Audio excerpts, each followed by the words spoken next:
Thank you. Good afternoon, everyone, and welcome to the regular scheduled Taylor Town Council meeting for March 9th, 2026.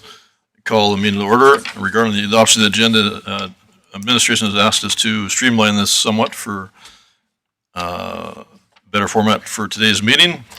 So related to that, I would ask to schedule delegation to begin immediately following agenda item 3.1, bylaw 7-2026, land use bylaw text amendment during the public hearing, and also move closed session agenda item 10.1, 2026 operating budget deliberations part 1, closed session to occur immediately following the action item of 7.5, 2026 Police Commission operating budget discussion prior to the action item of 7.6 operating budget deliberations.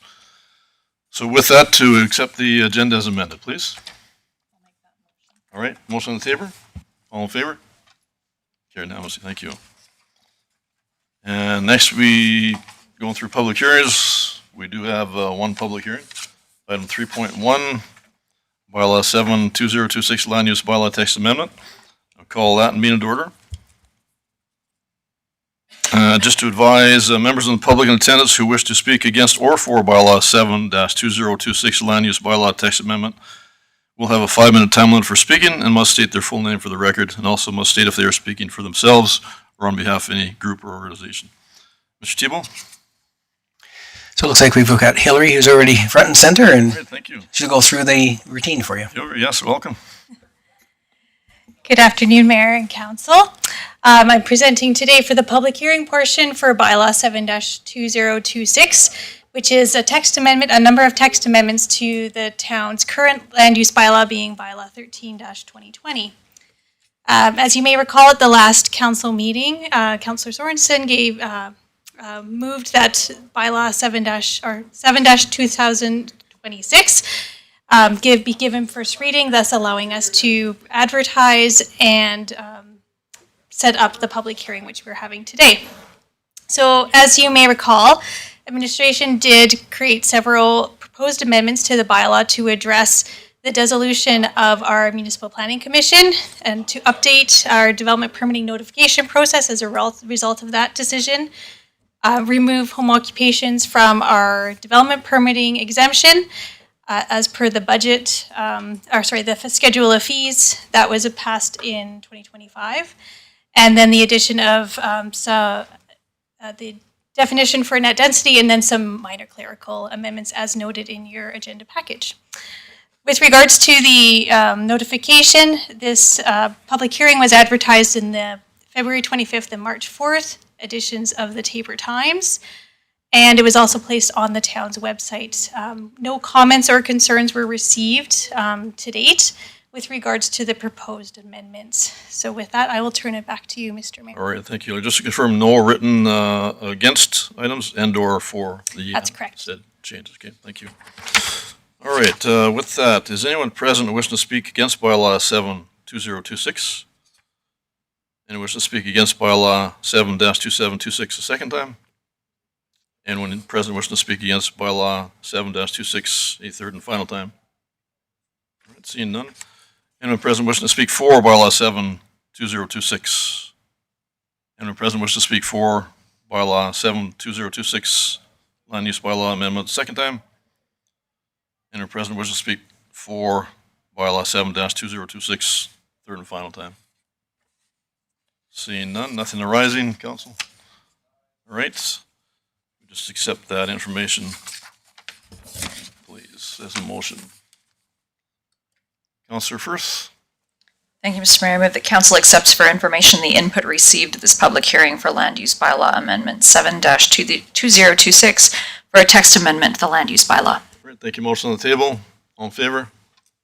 Carried now, and I also hereby close the hearing. All right, moving on to our delegation, Mr. Thibault.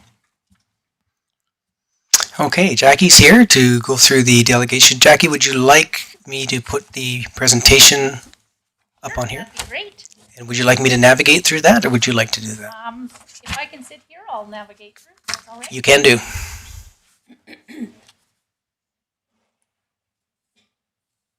Just to clarify, Jackie, there is also a video presentation. You want us to do that after you're finished with your Yes. verbal presentation and/or go right into that? Okay, perfect, thank you. Great. All right. Is this on? Yes. Can everybody hear me all right? All right, well, it is a pleasure to come back to the town of Taber. For those who haven't met me before, I'm Jackie Seeley. I live in the town of Bazzano and previously worked in nonprofit and also served on our council in Bazzano. And so with that, I work remotely from home for STARS and travel all over our beautiful southern Alberta. And it's been a pleasure to come to some of your events in Taber and get to know Taber better over the last few years. Just a little bit about our, STARS. So we are celebrating over 40 years last December. And so as a nonprofit, we continue to operate at no cost to the patient. So thanks to the many partnerships that have brought us through 40 years and continue to get us through the next 40. At STARS, we do have a new CEO, and that's Dr. John Froh. And previously, he was our Chief Medical Director. And so he stepped into the helm at STARS in January 2025 and is a critical care expert, just like our founder, Dr. Gregory Powell. Just a little background on STARS. So it really was born out of necessity when so many Albertans were not making it to the hospital in time to get the care that they needed. So Dr. Powell was the head of Foothills Emergency, and after a pregnant woman died from blood loss, he said, before she could actually get to the hospital for the care that she needed, he said, "This is enough." And he rolled up his sleeves and said, "We need to get an air ambulance off the ground." So with that, our very first mission ever was flown to Lethbridge, Alberta on December 1st of 1985. For critically ill newborn Kelly Waldron. So here's a photo of Kelly with her husband and family, and she still lives in Lethbridge, has a business there. And so as community members, I think it's neat to reflect on the ripple effect of a life saved and the story that continues to be told. A little background on STARS history. So first of all, we were Lions Air Ambulance. As you can see in the bottom right, we have the Lions logo on the helicopter. And so that's because the Lions helped us initially with seed funding to get a helicopter leased and to help STARS get off the ground. Then our BK-117 helicopter that's in the middle there, that helicopter served us well for 37 years. Then in 2021, we began phasing in the H-145 helicopters. So we do have a fleet of 10 helicopters that are identically equipped, and these serve Western Canada from Manitoba all the way going into BC. So we have 6 bases: Calgary, Edmonton, and Grand Prairie, Saskatoon and Regina, and also a base in Winnipeg, or in Manitoba, being Winnipeg. So from there, flying all across Western Canada, wherever you may travel. We work with multiple partners in the chain of survival. So of course, a shout out to your fire department and all the fire departments throughout the region that assist with the safe landing of the helicopter. And then also our other partners, the police and ground EMS, AHS, fixed wing, Halo, and the medical professionals at the hospitals. The types of missions that we fly for has changed a little bit. Cardiac is now the #1 type of mission that we fly for, and after that, vehicle incidents, and a bit of a mix of everything else there. Here is a 5-year mission overview within the MD of Taber. So you can see since 2021, we've flown 61 missions. So that's on average 12 per year, 1 every month.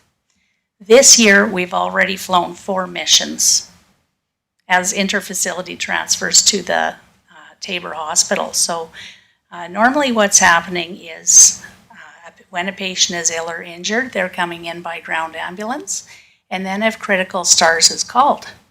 But in some cases, It's already critical, and that's where we're responding to the scene of an incident. So that's where you can see all of the scene calls. And so that's where we're working with our different partners in the chain of survival to give the patient the very best chance. So how do we do this, and where does all the money come from? The STARS lottery is open right now, so that's running until March 20th. And if you go on to ab.starslottery.ca, you can purchase your tickets there if you'd like. Over 2,000 prizes to be won. And then the draws start on March 31st for all those great prizes. And then this is the overall picture of where the funding comes from in Alberta. So 36.6 million in direct operating costs. 15 million of that is coming from our largest donor, Alberta Health Services. So we have about another 9 years on our agreement with Alberta Health Services at that block amount of funding, regardless of the number of missions that are flown. After that, we still must fundraise 59% of our direct operating costs, and those come from a variety of different pillars of funding. So number one, community-driven fundraisers. As you know, the Tabor Charity Auction has been running here. I think this year is the 30th anniversary. So a big contributor. And then also the Real Estate Center runs a big fundraiser down here for STARS too.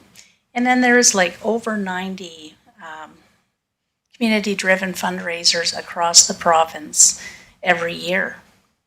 This year, pardon me, for our fiscal year end, it goes to the end of March, we are actually trending way above. And perhaps that's in part due to our 40th anniversary.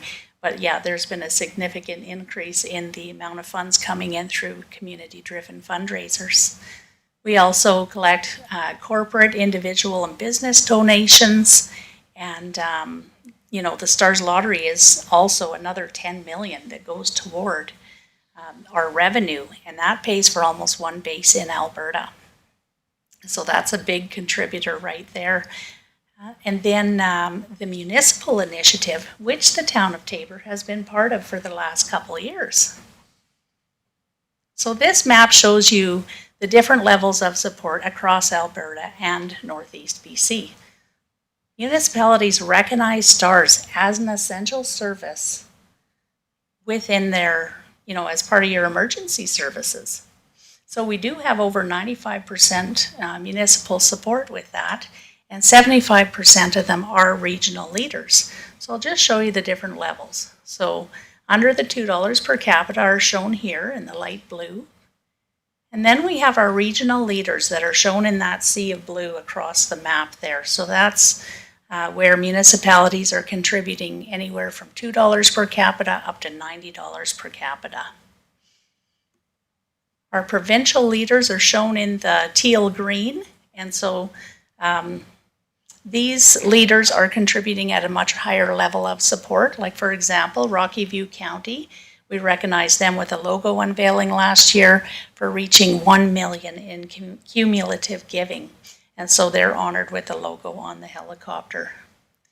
And then also have, you know, recognize STARS as part of their emergency services in their budget as a line item, and many on a standing motion, just to create that sustainability for STARS. I'd like to also share regional partnerships that continue to grow across the province. So down here within the MD of Tabor, we have all 4 municipalities contributing. So the town and the MD were among the first to join, and then Barnwell and Vauxhall followed your leadership there. So thank you for, you know, being a leader in that.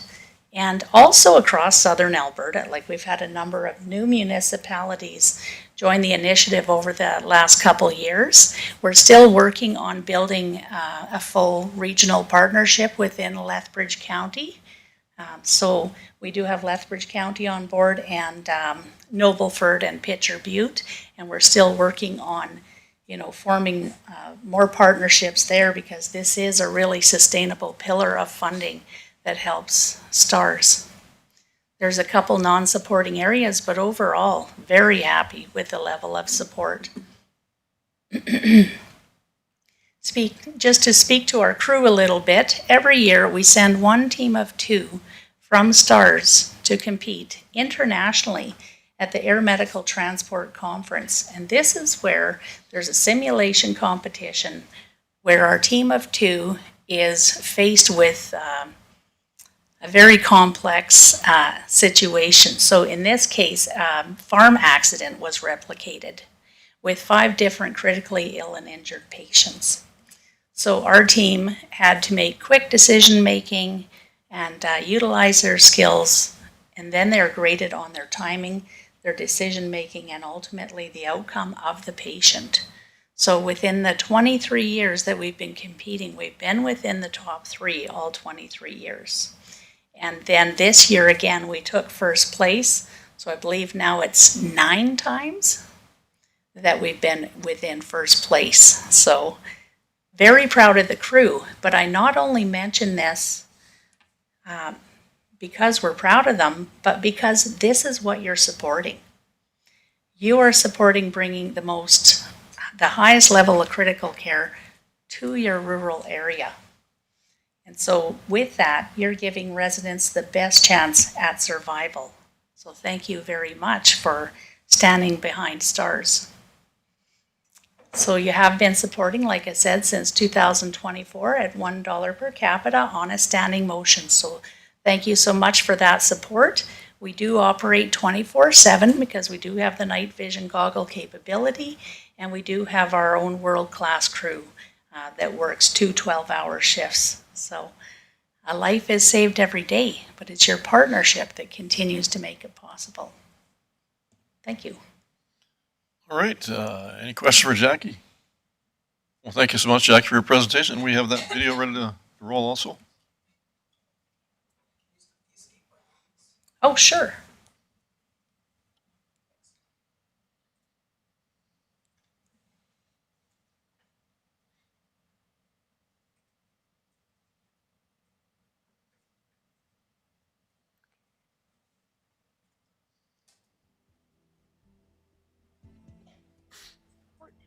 Male, consciousness unknown, not breathing, hit a tree, CPR in progress. Stars relay center coordinates are 5259er by 11403. Pigeon Lake just has a lot of good memories for me and my family. Grew up being out here pretty much every weekend. It was the very first day of the year, and it just felt like it was going to be a good day because it was sunny and it was beautiful, and I didn't really expect anything of it. Well, the day of the call, I remember looking at my partner and just saying, today is going to be busy. It was beautiful weather. We had already had numerous pre-alerts. I was having a great day on the sleds. I hit an ice patch and jumped off the sled before it went into the trees and into the barbed wire. I remember him laying there and he was saying, I can't breathe, and we were just thinking, you know, it's not anything bad, like how can it be bad? So we just get up, like you're winded, you're fine. All his face, his cheeks, his forehead, just the color disappeared. His lips and his face turned blue. And I thought, I looked at Yanni and said, no, like this isn't right. This doesn't happen when we get hurt, like something's wrong. And I thought, well, I better go and check up on these kids. We were having multiple phone calls at that time, and from the information I obtained from Link Center about Theo's case, he was the sickest because chest compression was being done, and that's the worst that could happen to anyone sustaining trauma.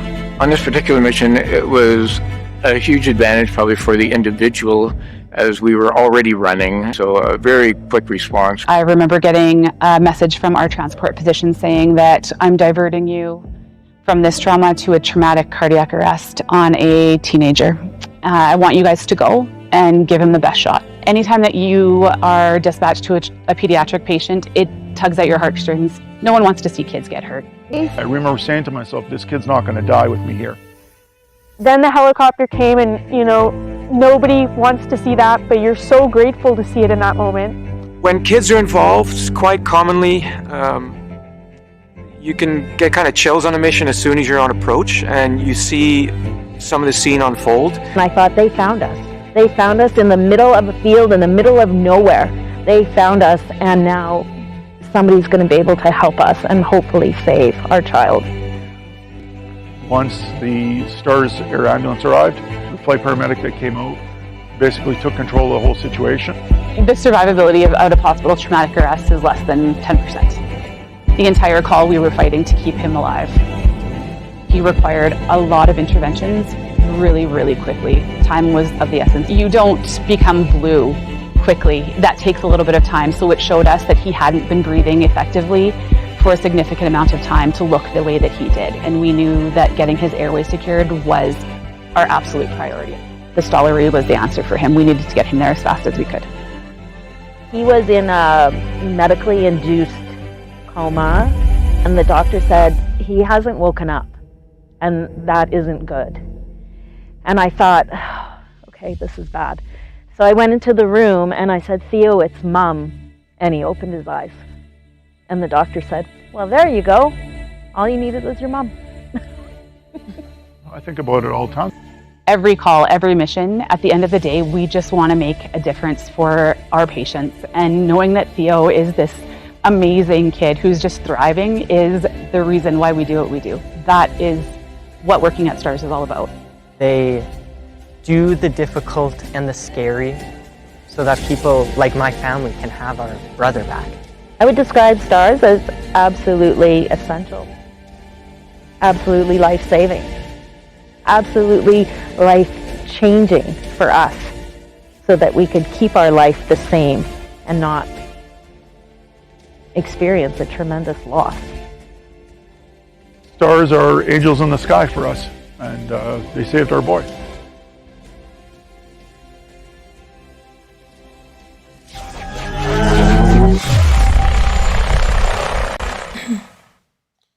All right. Well, thank you once again, Jackie. That's a great news story. Nice to hear, for sure. Any question whatsoever for Jackie? All right. Someone prepared to make that motion for information, Mr. Tebow? Mr. Mayor, Jackie told me that there's a presentation that she'd like to give, so if we could have you come forward, she'll do the presentation. Something very special for council in recognition of your partnership with STARS and dedication to saving lives. If we could have a photo, that would be fantastic.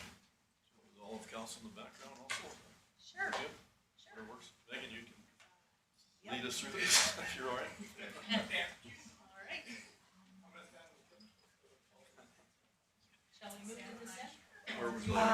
Right here is better, that way we don't have that reflection of the, Mayor and Jackie together. Oh, it's up there. Yes, down. And you're gonna have to get real squishy like you like each other. Alright, we're gonna try this.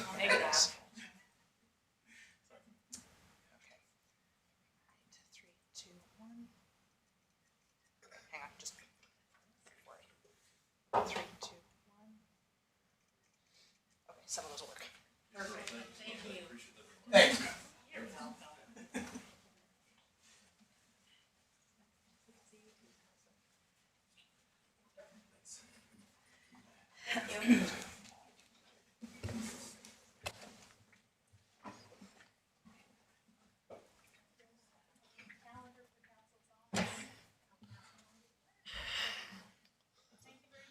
Thank you once again, Jackie. Appreciate that very much. All right, someone prepared to make that motion for information, please. Councillor Sorensen? Thank you, Mr. Mayor. I'd like to accept that presentation as information. Thank you. Motion on the table. All in favor? Carried unanimously. Thank you. All right, on to item 4, adoption minutes. Item 4.1, minutes of regular council meeting February 23rd, 2026. Mr. Tebow? Administration has no adjustments to the minutes. All right, thank you. Anything arising? Someone prepared to make that motion, please. Councillor Firth? Thank you, Mr. Mayor. I move that council adopts the minutes of the regular meeting of council held on February 23rd, 2026 as presented. Motion on the table. All in favor? Carried unanimously. Thank you. Item 5, business arising from the minutes. There are now item 6, bylaws. Item 6.1, bylaw 72026, land use bylaw. Mr. Tebow. So this pertains to the public hearing that we just had. We're asking for a second and third reading of the bylaw. Hillary will be here to answer any questions if you had some. Otherwise, back over to council. All right, thank you. Any questions arising whatsoever? All right, Councillor Weed. Thank you, Mr. Mayor. I just had a question as to why in the downtown district, it's only for 4 months for the portable signs. It seems like that could create some additional work for Ms. Jansen. It was previously 1 year under the MPC.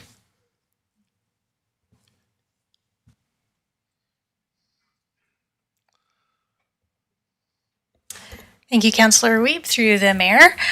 With regards to the change to that, it was just actually more of how we had been doing it in practice. Instead of, it wouldn't be any more onerous for us to do that. And it was just to ensure that we weren't having them in place for extended periods of time and allowed for some movement of signage within that area that's very visible. So that's why we made that change. All right, any other questions? All right. Councillor Antonuc. If there's no questions, I can make the first motion. Very well. I move that council approve second reading to bylaw 7-2026 to amend land use bylaw 13-2020. Thank you. Motion on the table. All in favor? Carry unanimously. Thank you, Councillor Renfort. Thank you, Mr. Mayor. I'll make the second motion that council approve third reading to bylaw 7-2026 to amend land use bylaw 13-2020. Thank you. Motion on the table. All in favor? Carry unanimously. Thank you. Item 7, action items. Item 7.1, tax incentive approvals. Mr. Tebow. Council will get Amy Allred to come up, and this is what we do each year, as per the bylaw, to come forward in front of council and get these approvals for their tax incentives. Amy. All right. Thank you, Amy. Welcome. Good afternoon, Council. So I'm here to present the qualifying properties for the 2026 tax incentives. Both the residential tax incentive and the investment incentive bylaw require Council to approve the applications at the first meeting in March every year. So we've gone through the development permit applications and confirmed the following properties meet the requirements to be included in the approvals this year.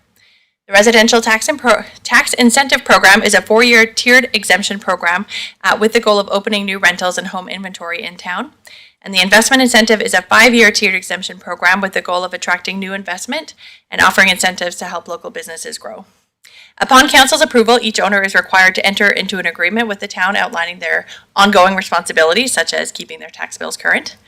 As you'll see on the chart, there are quite a few more approvals this year than last. So these are properties that would have received their occupancy permits in 2025. So many of these would have applied for permits in 2023 and 2024, kind of when the program started.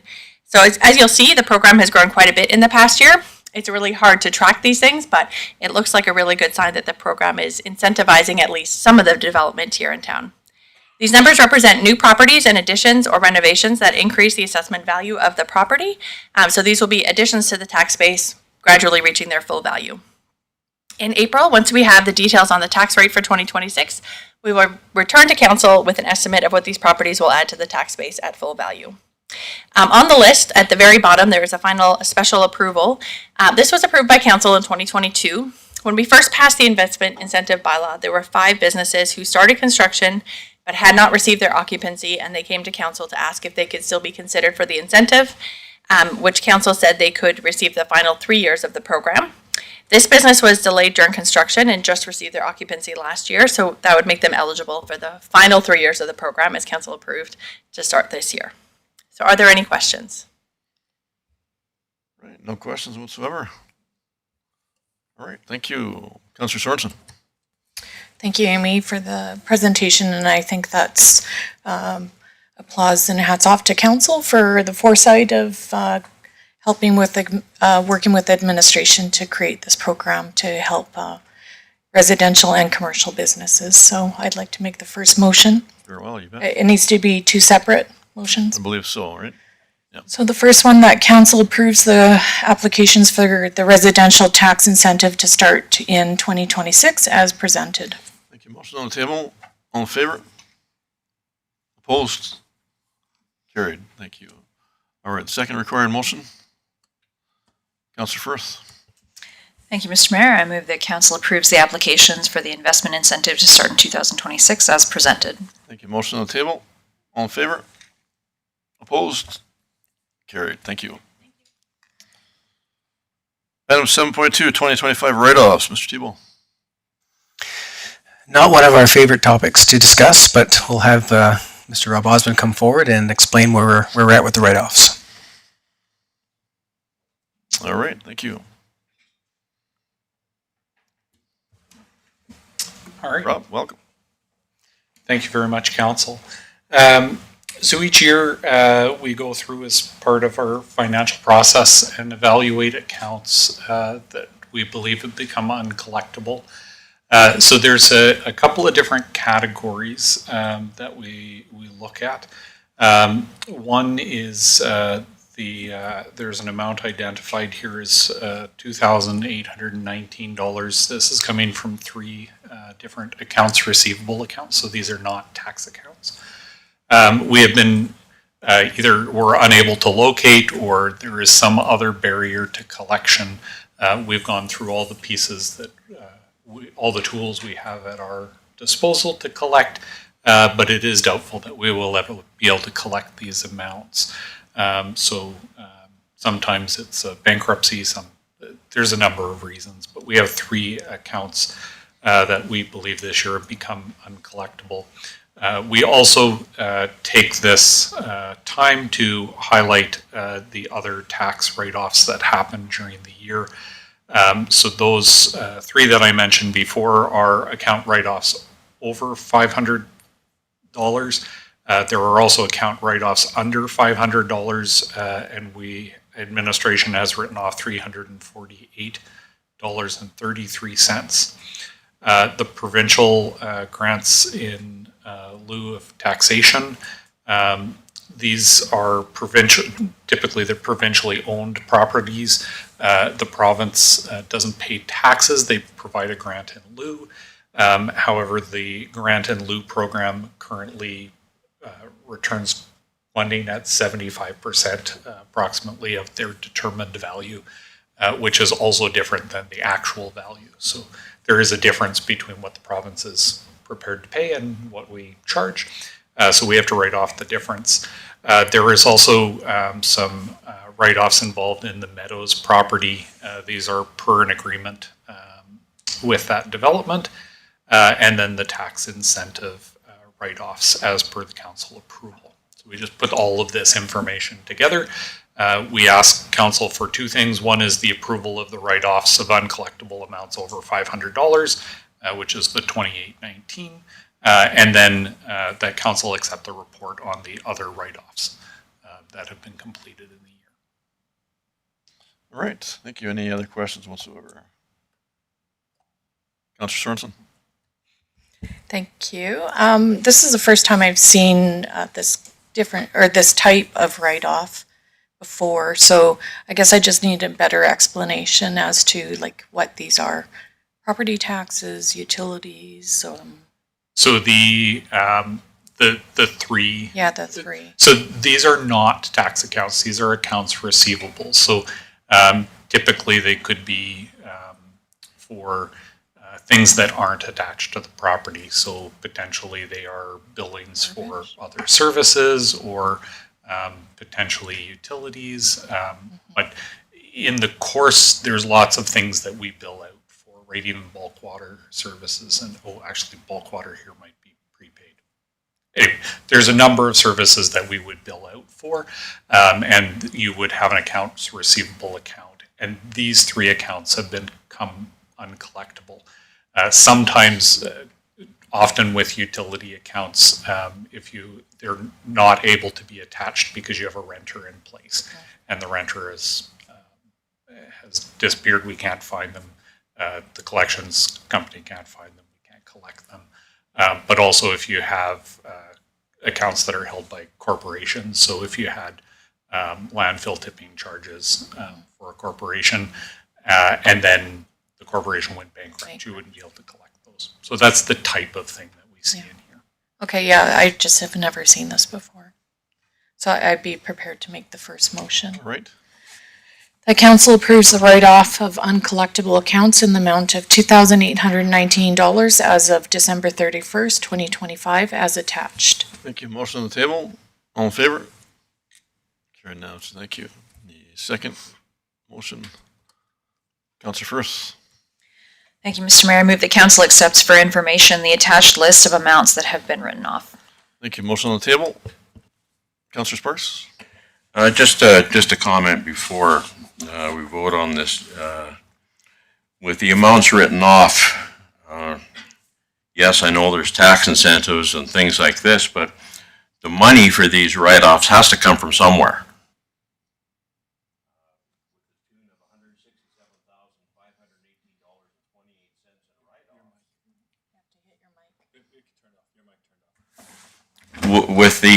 With a total of $167,518.28 in write-offs, this is a loss. This money comes from somewhere. This money comes from taxation, which is equivalent of about 2% on our taxes this year because of these write-offs, because of incentives. So I just wanted to, we just voted on these incentives, but I just wanted to make a point here of what this actually, this isn't free. This isn't free money. There's this money comes from somewhere, and this comes from taxation to the equivalent of at least 2% because of these write-offs. Thank you. All right, thank you. Councillor Sorensen. Yeah, and just background to all of council. There was a housing shortage, which everyone was feeling provincially and all through Canada. And this was not even past council, but even past council's incentive to spark the residential building and how we can increase commercial building also. So this is a payoff in bringing business and investment to the community, and again, it's not over the full life term of the build. It's a 5-year rolled back incentive, and you know, it's worked for our community, as you can see. So I think it's a good thing. All right, thank you, Councillor Rufford. Thank you, Mr. Mayor. Going to Councillor Sorensen's comments, yes, the tax incentives, eventually runs out and we get the full amount. I look at it as a benefit. I understand if some people have built their houses prior to this, look at it not.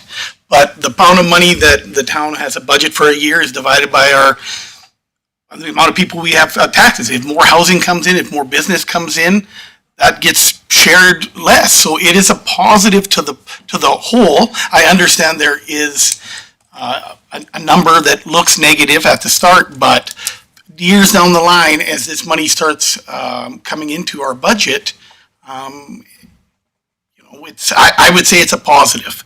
I know it looks like a negative, but I think it's a very big positive. It's tougher out there to own a house, and once they build a house, it's here forever.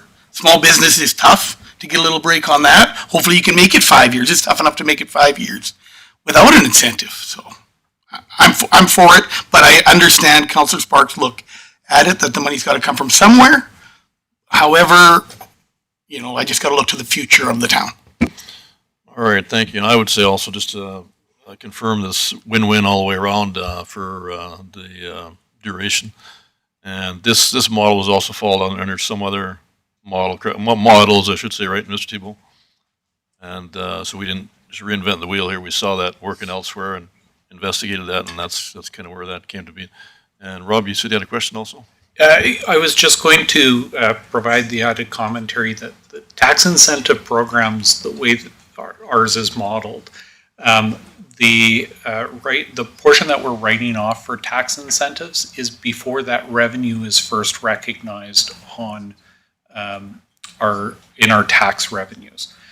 So because it is being granted as a tax incentive on new development, we've never received the revenue for that property. So there's no impact. It's just a delayed of receiving that. So we're not, that's why we don't have to budget this number as coming out of revenues, because it hasn't actually hit revenues yet. So that as a clarification. Okay, thank you, Rob. Councilor Rumpert? Thank you, Mr. Mayor. And to your point, I believe some communities have followed with us. Not that, like I mentioned, you mentioned that we may have followed, but I guess going to Darren and maybe to Amy, that I think there's other communities that have followed in our footsteps, which usually shows that it's a good idea, right? Right. All right. Yes, thank you. Councilor Sorensen? Yeah, and just to add to the conversation, why not? I've gone to the Economic Development Conference with Ms. Allred, and they've asked us as a community how we're doing so well with our housing developments. And this is a benefit to our community, and we, should be applauded for the efforts because, other communities are looking at us, asking how we're doing it. Yeah, thank you. Just to reiterate, also, we're in our third year of record years, right, Mr. Tebow, as far as the increase in construction sales. So it's really benefit all the way around. That's just one piece of the puzzle. It's really worked for us all the way around. So very positive overall. We do have a motion on the table. Any further discussion? All in favor? Opposed? Carried. Thank you. All right, on to 7.3, information for council. Mr. Tebow? Okay, so we've got a few items listed on here. We attach the Taber Police Commission report each month, and so here it is on here for this month, and we happen to have people here, so if there were any questions about that, there isn't usually any questions about that. We've also got a letter from the Taber and District Chamber of Commerce that came in, just their information monthly. A newsletter for the Taber Food Bank. Oh, sorry. No, the Taber and District Chamber of Commerce is not a monthly thing. That was a letter speaking to the land and the financing that they were provided from the town a few years back. Then we have the Taber Food Bank, which is just information. We have information on the Craft Hockeyville. We already played the Stars video, and there's a community center update. So with the first 5, were there any questions that council had around any of the first 5 items before we provide the community center update? Any questions there? None? No? I think we're good. No? Okay, so if we could get Mr. Egan. Councilor Sorensen. Oh, yep. Since we have the chair of the police commission, and it's his kind of initiative to bring the Taber Police Commission meeting highlights to the council, would you like to just share a little bit about the reasoning for it? All We're right. privileged to have you here, so. Chairman McDonald, thank you. Welcome.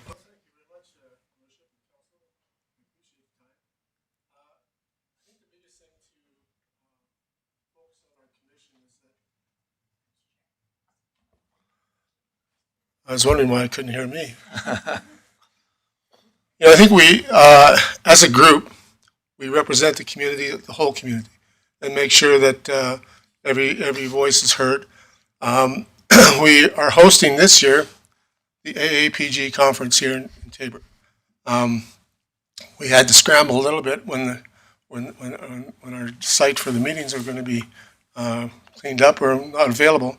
But it turned out that everything's in place and we can move forward with that. So in May, so it'll be the 30th and 29th and 30th.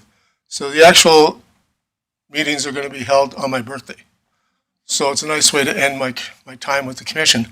But the biggest thing is we put together, and we have a fantastic secretary who puts together ideas and brings forth. And her idea was to put these highlights on, so we bring it to your council, so you have the highlights. I noticed the other day, and I don't get on Facebook or all on the lines all too much, but I noticed it in there too. So I thought, so if I can read it, if I can find it, there must be people in Taber that are finding it and reading it as well. And I think the more positive side of it is that you want that interactive with the police commission, with the town. We want to interact with our police, with the community, so they feel safe and they understand that they're there for their safety. And that's the biggest highlight I can bring to you, is that we have outstanding people working all the time for Tabor. All right, thank you, John. All right, sir, so where were we at? Oh, yeah, sorry, yes, community center was next. Yeah, community center update. So if we could have Mr. Egan come forward and provide us our community center update. All right, Mr. Egan. Thank you, Mr. Mayor and Council. So just a quick report on progress that we're making. The auditorium area, which is that whole end of the building, opened March the 1st on time after considerable effort and dedication of the facilities team. Worked nights and weekends. The museum area, which is just on the other side of the rink entry, the asbestos abatement is complete in there. We have to do some ceiling and carpet restoration work, because that was removed. And similar updates to the heating and ventilation system are required in that area as were required in the auditorium. So we're waiting on components of those systems before we can complete the affected repairs and then consider opening that element of the building. We also completed asbestos abatement in the change rooms adjacent to the large ice. That area now is a high-risk abatement area, and Service Master is on site, as you can see from the parking lot. They've set up their trailers and their equipment required to undertake some demolition work on the wall that demised the two ice surfaces in the curling rink. That's still partially up and in danger of falling, so they have to abate and remove that risk, and then the entire ice surfaces will then be abated as low risk. The Zamboni has become a maybe piece of evidence, and so they've shrink wrapped that thing, and the insurance company will pay for a separate little building to be constructed. The Zamboni will go in there until all the insurance and secondary insurance issues are settled, so that chain of custody will be kept.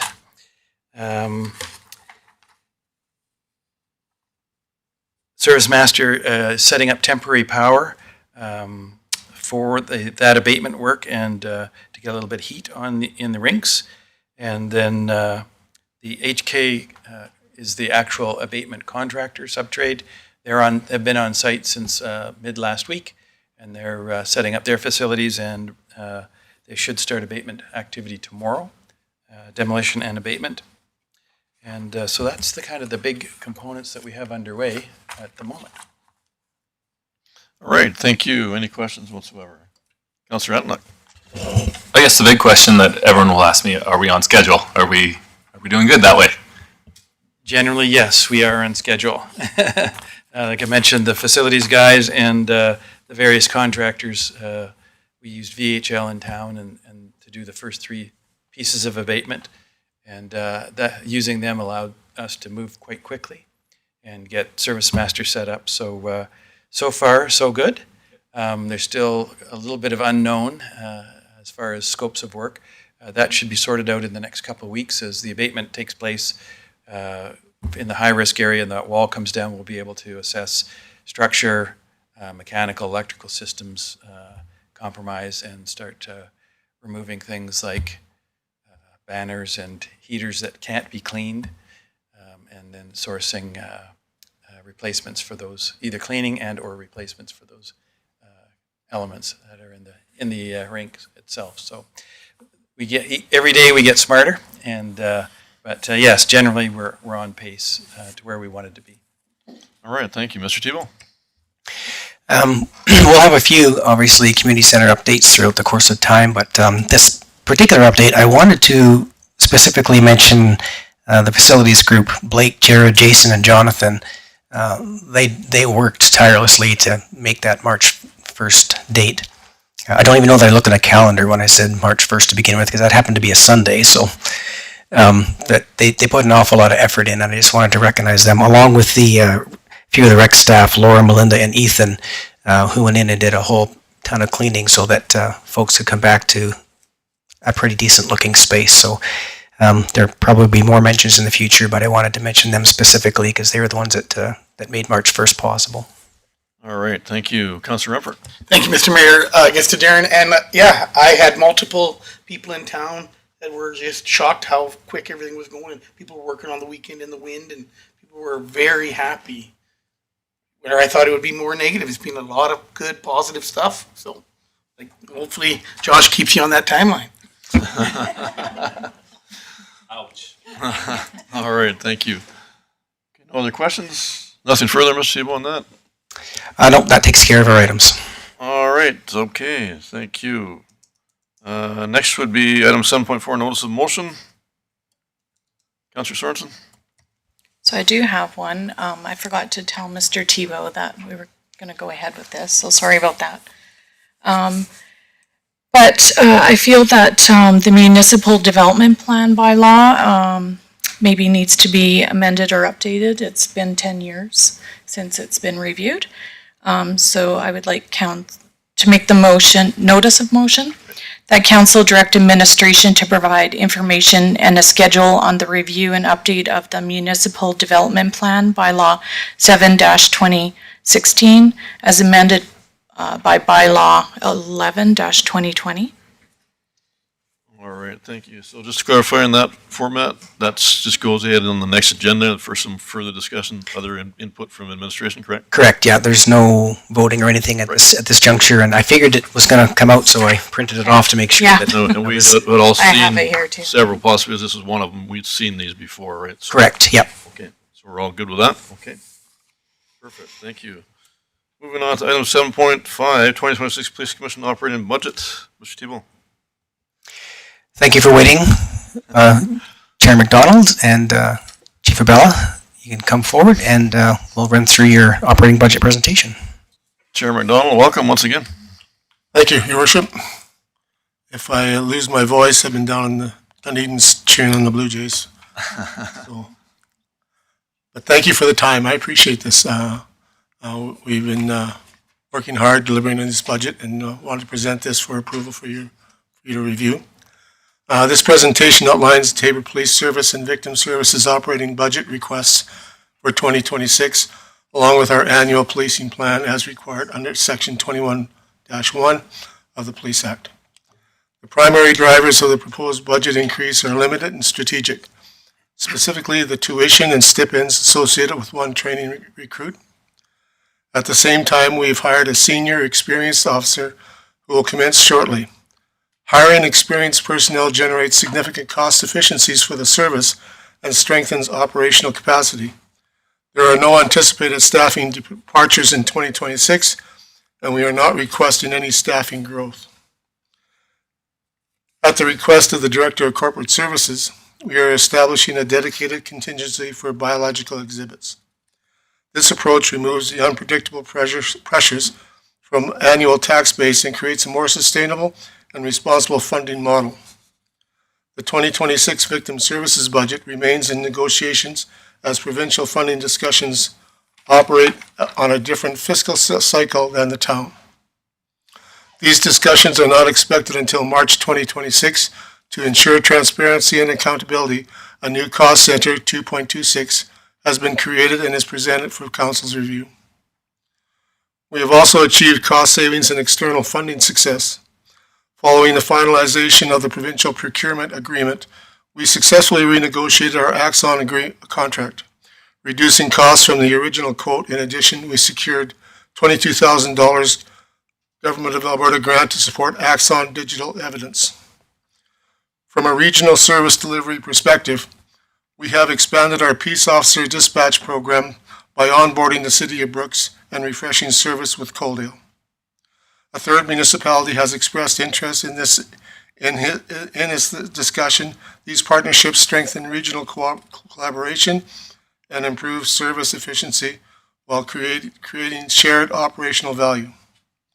We continue to exercise strict financial discipline across three core budget areas: training, travel, and small equipment.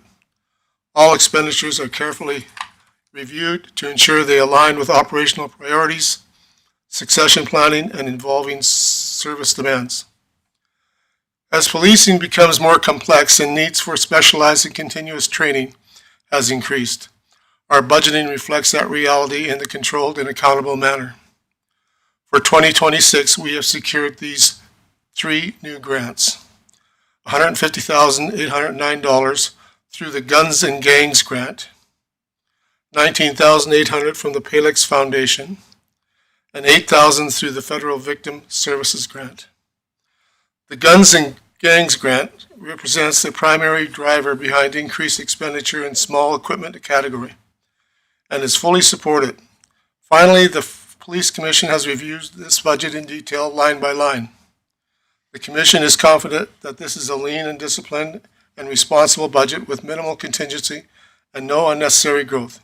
It reflects what is required to deliver adequate, effective, professional policing services to the town of Taber in 2026. Any questions? All right, thank you. Any questions for Chair McDonald? None whatsoever. Sweet. Looking pretty good. Thank you, John. But thank you again. I appreciate the time you given me today, and I appreciate the honor to be the chair of this commission. Yeah, everything's working really good. So thank you very much. Oh, thank you, John, and Chief, for being here as well. All right, get a motion for that information there, please. Councillor Sparks. As Mayor Prokop, I can make that recommendation that council thanks the Chair of the Police Commission, John McDonald, and the Chief of Police, Graham Abella, for the 2026 operating budget and policing plan presentation and receives it for information. Thank you. Motion on the table. All in favor? Carried unanimously. Thank you. Thank you. And with that, we're looking to go into closed session related to some further discussions, correct? The meal would also be here, so we could do a meal break, or we could go into closed session, either or, Mr. Mayor. Okay, any preference? Want to do a closed session first? Okay, we'll just move into closed session. Have to get that motion to move into closed session, please. I'll make that motion. Motion on the table, all in favor? Carried unanimously. Thank you.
On to item 7.6, 2026 operating budget deliberation, Mr. Tebow. So we've got Rob front and center, and he'll be going through the base budget, a little bit of a newer type presentation that council's typically been used to in the past for returning council members, but I'll hand over to Rob and he'll walk us through it. All right, thank you. Rob, right ahead. Thank you very much, Council. Okay, so we're going to move into part 2 of the operating budget deliberations. So this part is the review of the base budget. As I've talked with Council before, the primary concept of this budget is to be able to present the base budget in a way that allows Council the confidence to be able to say, yes, we understand that this is a repeat of our previously established service levels, so that we can put this aside and focus on the operating business case proposals. So I've got 4 components that we're going to talk about in the review. The first is a couple of budget variances. We'll do one by function or department, and then another one by object or expense revenue type. Then we'll do a high-level review of the variances that we came up with in this document, and then we'll wrap up the base budget component by having a look at the FTE counts and how they changed year over year. So we'll go through these at the end of this part of the presentation. My hope is that Council will have the level of comfort to accept the base budget and budget forecasts for information, and we can move on to light switch exercise. So we'll get started with the budget variance component.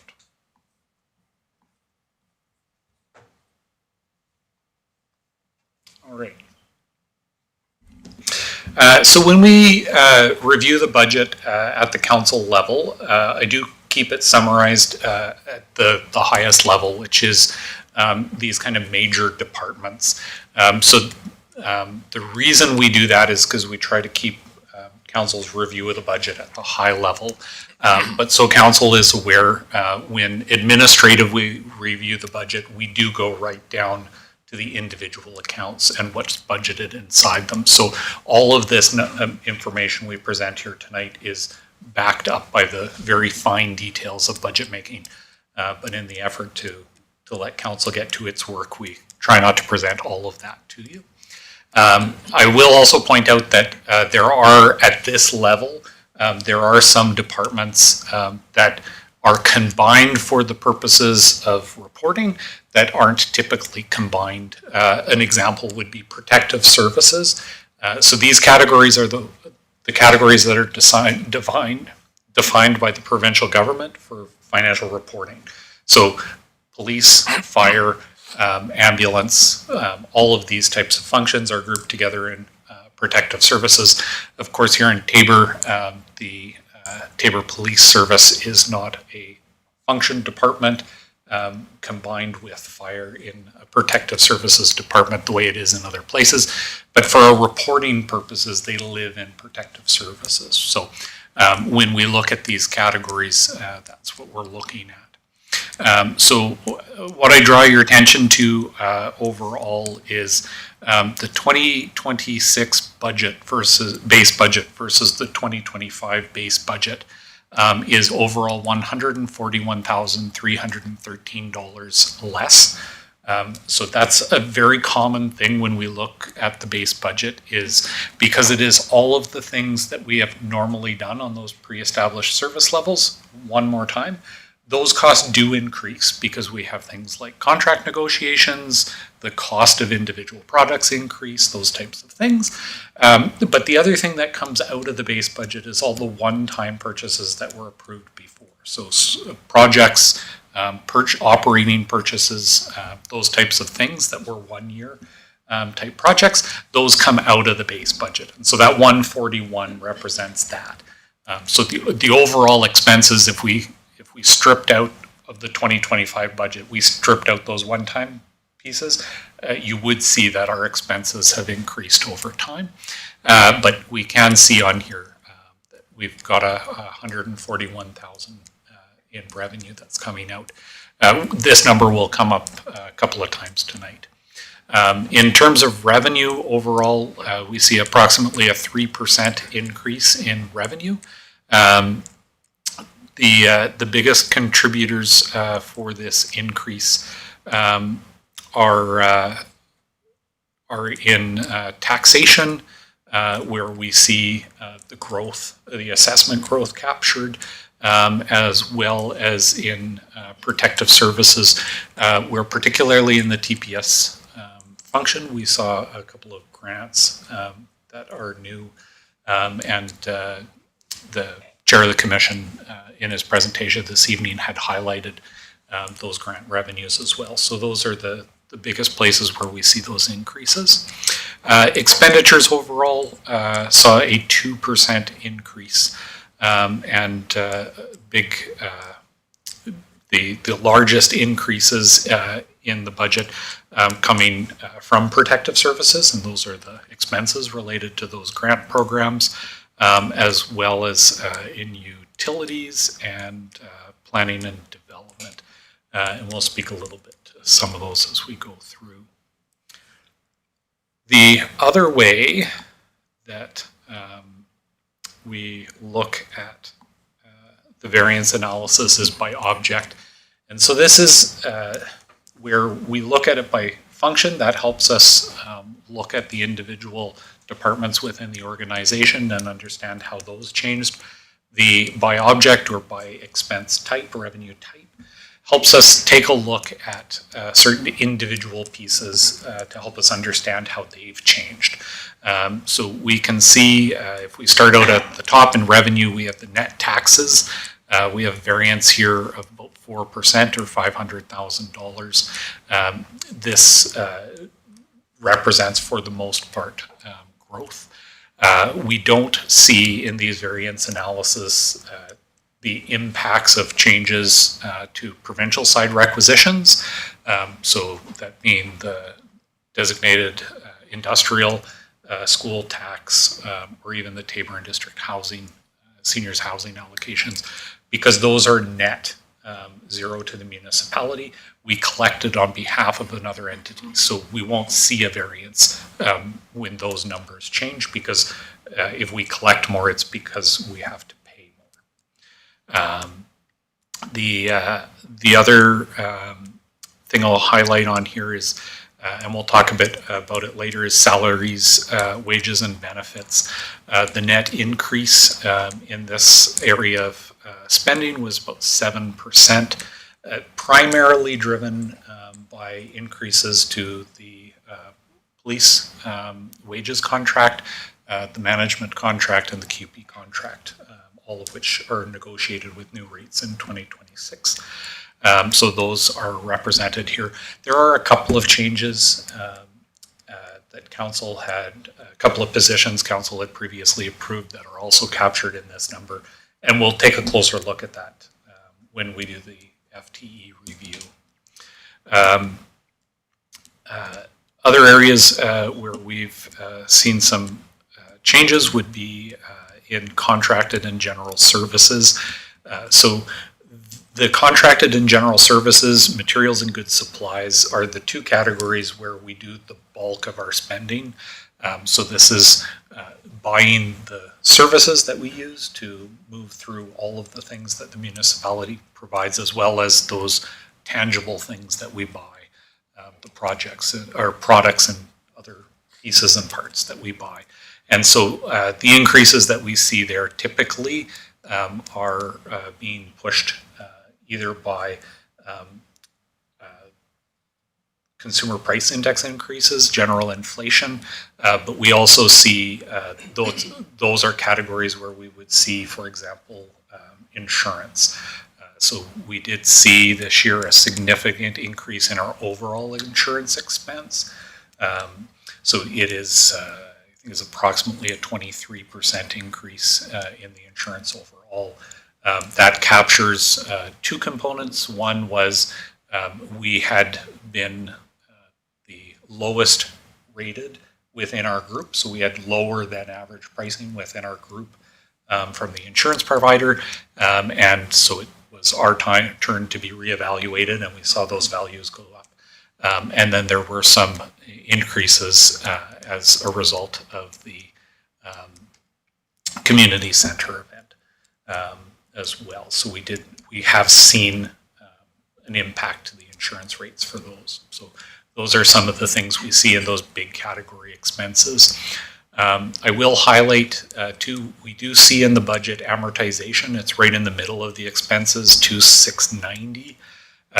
That number is simply adjusted to the actual of the year before because amortization as well as accretion having to do with asset retirement obligation are non-cash assets. So we just budget them at whatever they were because we subtract them out at the end of the day. And you can see that on the bottom of both of these variances. We have a net total and then we subtract out the amortization accretion. And so in 2025, because we develop a balanced budget, we can see that after we remove amortization, the balance of that budget is zero. After we are done with the 2026 budget, it will also have a zero balance at the end. But for now, I just wanted to show what the standing of that base budget was. So if that makes sense to everybody. I'll jump down to the variance highlights. I'm not going to go through all of these, but what I will tell you is I'll explain what I do on this worksheet. So when we go through and we see in these variance analysis that the net of protective services has increased, what we do is we go down and I will calculate what the net change in the major department was. In the case of protective services, it was 166,000. And then I provide explanation to council. Now again, I try to keep this high level, so I try to hit the big pieces that put the puzzle together. You'll notice that I have the percents down the right-hand side. That tells you what percent of that variance I've managed to explain. I try to keep my explanation in the 90 to 100% range. You'll notice that there are times where there's actually some instances where I went over 100%, and it's very difficult to kind of hit it right on the nose without providing a lot of variance analysis. And again, what I'm trying to show here is just kind of the major themes about what changed. So we see in protective services, we do have the pay and benefits increases make up the majority of that variance. But we also in this department see the impacts of the insurance premium increases as well as the victim services unit. So this is a grant funded function. But in 2026, because of insurance and contract payment rates, the actual department is using slightly more than the grant value. And so in 2026, as it stands right now, victim services needs $5,750 to balance. That amount is not covered by the grant. I know in conversations with Chief Abella that there is a process they're going through to apply to have the victim services grant increased. So if they're successful in that, we'll see that amount go away. But those three things together make up the majority of that difference. In some of the other areas, I will point out that we did. I did want to point out in Parks and Recreation, significant changes in this budget, primarily resulting from the removal of the summer games cost, as well as the 120th anniversary costs. So both of those projects had significant costs in 2025, and they don't repeat every year. So when we take those out, those two together are about $250,000 altogether, and then there were some increases in the function as well. So council is certainly welcome to go through. I did try to explain in general terms, the majority of what you'll see when you go through there is that primarily it highlights that these increases that we see in the budget are not increases because we're buying things that are new or we're tackling new projects. They're simply changes in what it costs to deliver those service levels established by council. Just the whole goal of the base budget. So, and then the last piece, before we check if council has any questions, is an FTE multi-year analysis. So I don't believe that council has ever kind of had a presentation with the FTE value. But what I can provide is that in 2024, we had an FTE count of 132.63. And it's not that we have partial people, but we do have partial jobs. So particularly the really fine decimal numbers typically involve summer students that are here for only a defined period of time. So their budget gets us into these hundreds of FTE count. There was an increase of just 0.1 year over year, 24 to 25. In 26, we did see 5.35 FTE increase. And I've provided a variance that explains 5.33 of that number. The remaining, I am quite confident, is adjustments that we made to summer and volunteer fire. My issue is the last line of the variance is that same value.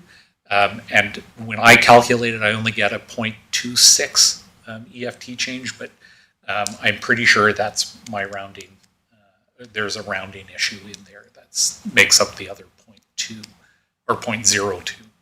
But the biggest changes we see is we did have the accounting technician, payroll HR assistant positions. These are new FTEs.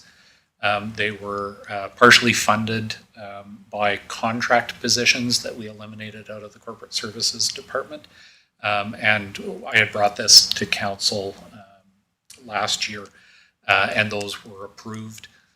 We also have a 0.25 FTE, which is a Plaxis grant. I hope I'm saying that right. So this is from the TPS function.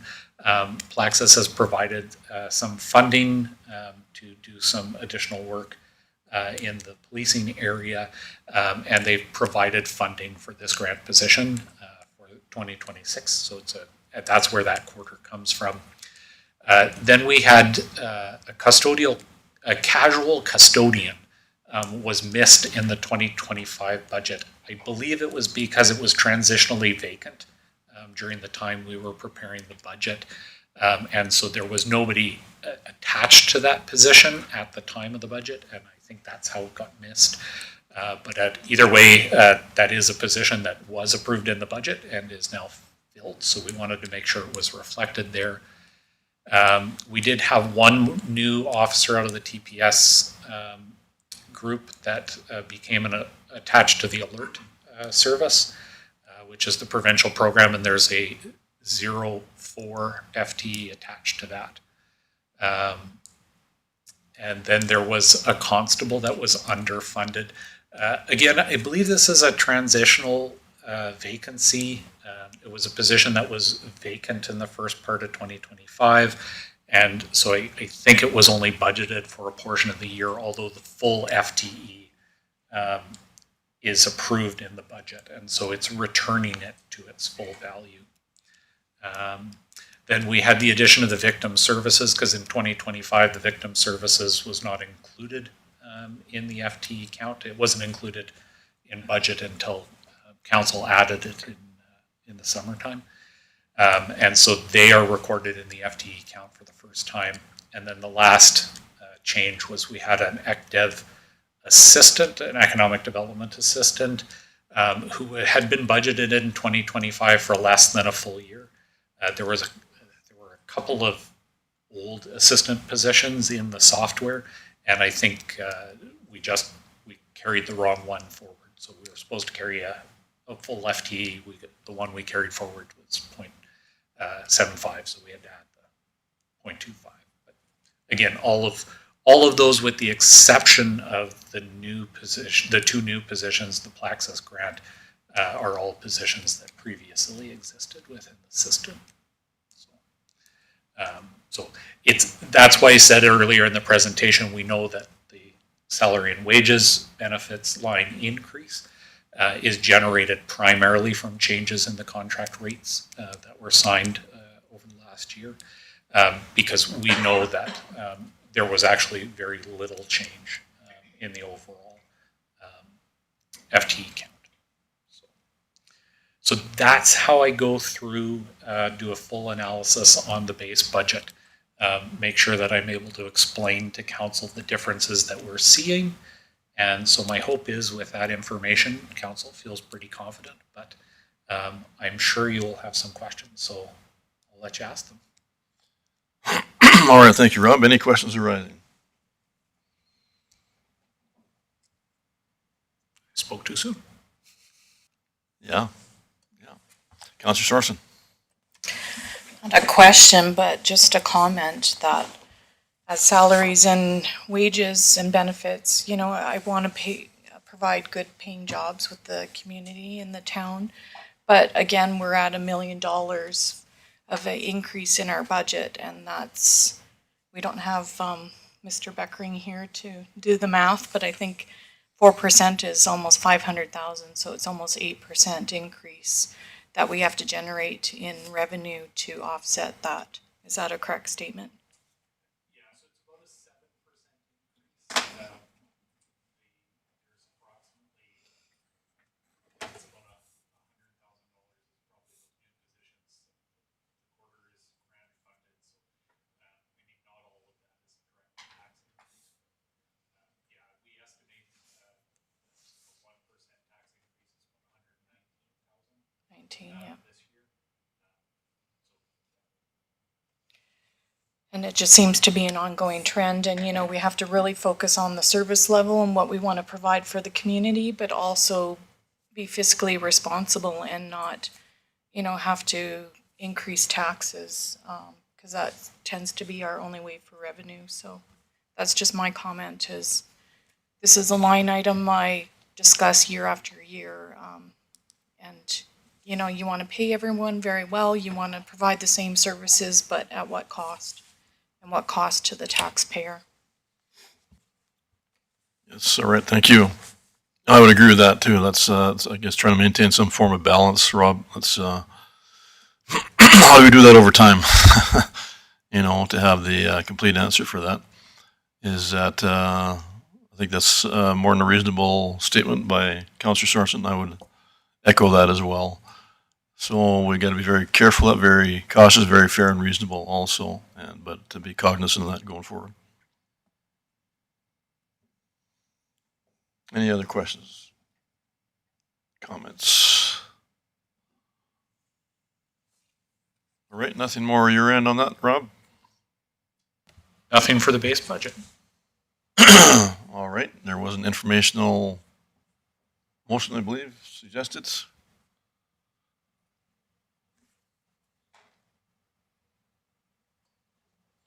Councillor Antnek.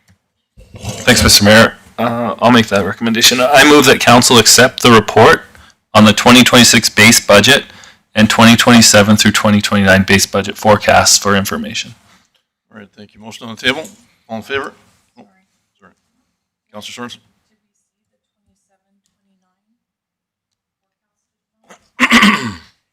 I just see the 25, 26. I don't see the 27 to 29. Are we missing? Oh, no, my apologies. No, you didn't. I was just reading. I didn't increase them, or I didn't show them here. I just realized that that's not in my variance analysis. Yeah, I think that's okay. Best, yeah. Sure. All right. Yeah. Sure. If you don't mind, you bet. All right. Take two. I move that council accept the report on the 2026 base budget for information. All right. Thank you. Motion on the table. All in favor? Carried unanimous. Thank you. We'll deal with that for next meeting, Rob. You just can't very well do that now, correct? Yeah, so, we typically, we focus on the budget because the remainder are just forecasts, but I am realizing that it's going to be difficult for council to talk about the forecast because that is part of the required approval. But what I'll do is we'll move forward with the discussion about the budget tonight for 2026, and I can bring the forecast documents to the next council meeting. All right, thank you. All right, moving on to item 7.7, 2026 operating budget deliberations, part 3, light switch exercise. Mr. Tebow. Again, this is a bit of a new approach for council to see in these operating business cases, and so Rob will go through these, and these are what administration is proposing along with some of the community things that were being proposed. And we'll skip through this light switch exercise to get to what the answer might look like at the end. Okay, so just so you can break that down a little more, so that how you're looking to do this individually, right? Yeah, so we have, I believe it's 18 additional operating business cases. Yep. And so we'd go through each one. Each one of them were in your package. And, we can go through this list. If we're not happy with what we see at the end, we obviously would go back through the list again, much like with capital, to turn things on or turn things off. And I believe Rob has a spreadsheet that is going to be maybe a bit of a live calculation for us that we can see. Yeah, so what we're going to do is we're going to go through each of these business cases. I will have this spreadsheet. Whoops. So just to confirm, you want a yay or nay each individual one? Yeah, so through this exercise. So I will have this spreadsheet open and I will be able to record, these are the actual light switch statuses here, where I can change them to being either council isn't ready to decide yet, you promote them or you defer them. So you tell me which one you'd like to see. We'll move through all of them. Then we'll have a look at the cumulative impact of those decisions. If it's not where council has a high level of comfort, we go back up to the top and we see what light switches we want to change the position of. And we just keep working through the activity till council is confident that it has the right combination of approved projects and tax obligation at the bottom. So for this exercise, what we'll do is I will run this live recording the consensuses of council of whether it's on or off. Then once we've gone through, we'll take a look at the number. But that way we'll let Darren actually have the business cases up on the screen for you. And then I'll run this on my computer on the background. Then we'll come together. Once we've gone through all those business cases, the first time we'll probably be able to focus back on this sheet because that'll be the primary piece.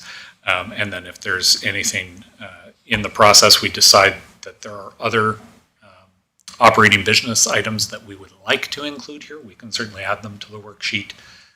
There is also, just so that I walk you through this, the first item on the exercise is the surplus from the base budget. So this is the $141,313 that I highlighted in the previous presentation. So this one comes in as an automatic promoted because it is coming from the base budget. We've got to decide what we're going to do with this money, but leaving it in the base budget doesn't allow me to balance to zero, so we've got to put it in. And then we'll go forward. For every one of these items, we have whether or not they are a one-time or annual piece. So typically one time if they're a project we're doing or a thing we are buying, and then annual if they are a thing we are committing to long-term. So if you are talking about hiring a permanent person in the organization, that is an annual ongoing commitment. Whereas if we are talking about participating in a training program, that's typically 1 year, sometimes 2 years. And for each of these, just to make sure that we have all the right decision points, there is an opportunity for council to amend. So the proposed budget is what you'll see in the business case. So it came from administration or the community group or wherever it came from. Then there is an opportunity for council to say, we want to put this ahead, but we need a different number here. And you can tell us what the number is, I'll put it in, and the system will automatically calculate. When we get to the bottom, after everything is in, it calculates based on a 1% of taxation being $119,306. It calculates what the tax impact of the cumulative decisions of council are, what the tax impact would be, the overall tax impact. I will say again for council that this is our best estimation of what this number will be. There will be small rounding errors and other things that will make this number not quite match the one we see on the tax bylaw in a few weeks. But it should get us really close enough that we can discuss, because again, this is the operating budget discussion. This is where all the decisions that form your tax rate are. So when we bring the tax rate back, the bylaw is just representative of council decides in the budget. So we need to make sure that the decisions are captured tonight, because that sets the taxes. And we'll be able to give an estimation of what that will look like, what the municipal tax rate change will be, or the amount of revenue change that we're looking for. But we won't be able to be super exact, but it will get us close. Okay. So if that makes sense, the long-awaited light switch activity is here. And so I will unplug and hand it over to Darren.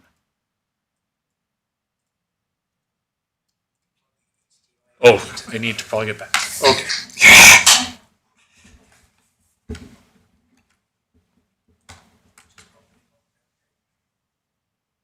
Yeah. Sorry.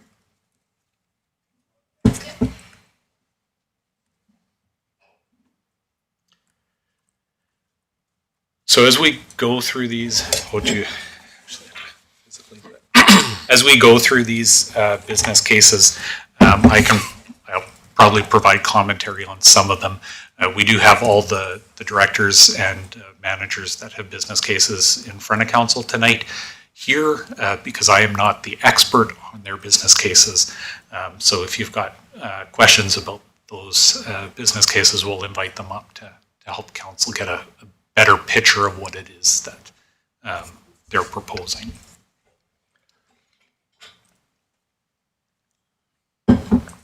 All right.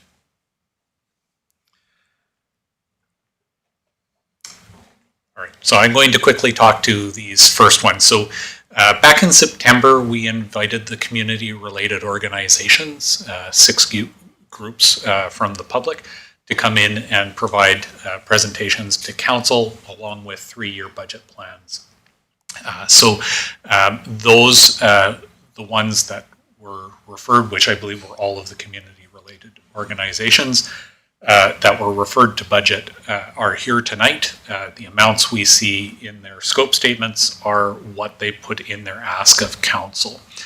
So the first one up is Communities in Bloom. Their 2026 was for no change in their $13,000 allocation, and then $500 increases in the 27 and 28. Although our conversation tonight focuses on the 26 change, there are a number of these multi-year projects where council is making a multi-year commitment at this point. So that's why I've highlighted out, although when we do the actual light switch activity, we're only focused on the 26 impact. The impact of proceeding with this in 2026 is $0. But they have asked for $500 in the subsequent 2 years, primarily to deal with the increased cost of the purchase of materials, goods, and supplies, flowers and plants. All right. Well, I think it's just to clarify, we're talking about just a general consensus for each item, right, Mr. Tebow? Yeah. Okay. So, any thoughts? Counselor Sorensen? Yeah, I don't see them overinflating anything. I think their ask is reasonable. I think they do provide a lot of value for our town, and so I would approve their request. All right, Counselor Renfro? Thank you very much. Yeah, I feel the same way. The one thing though, I guess to you, Rob, and or to Darren, so if we do the 2026, we are for surely doing the 27 and 28? Like it's all or none, right? Like we can't, you brought up the adjustment, like we could adjust 2026. So can we adjust 2027 and 2027 or? Yeah. So this is council's budget. So we asked them to come and provide a 3-year budget. So my thought is that we would then approve their 3-year request because we only call them in to make the presentation every 3 years. But I mean, this is very much council's budget. You're in full control. If you decided that any of these numbers were not the right numbers and wanted to change them, that's completely at council's discretion. Okay, we're all on board with that? Are we for that? Communities in Bloom? Okay, I believe so. That's general consensus. Counselor Atnick? Yeah, I'm into it. Communities in Bloom is awesome, and we've won awards. It's one of the prides of Tabor. I'm really grateful for the people involved in it. Okay, great. Thank you. All right. Next up is the Tank 77 Museum request. So Tank 77 was also one of the community groups that came in back in September. Their request was to increase their funding $16,800 in 26 from $13,150 to $30,000, with a $15,000 increase in 2027 and a further $10,000 increase in 2028.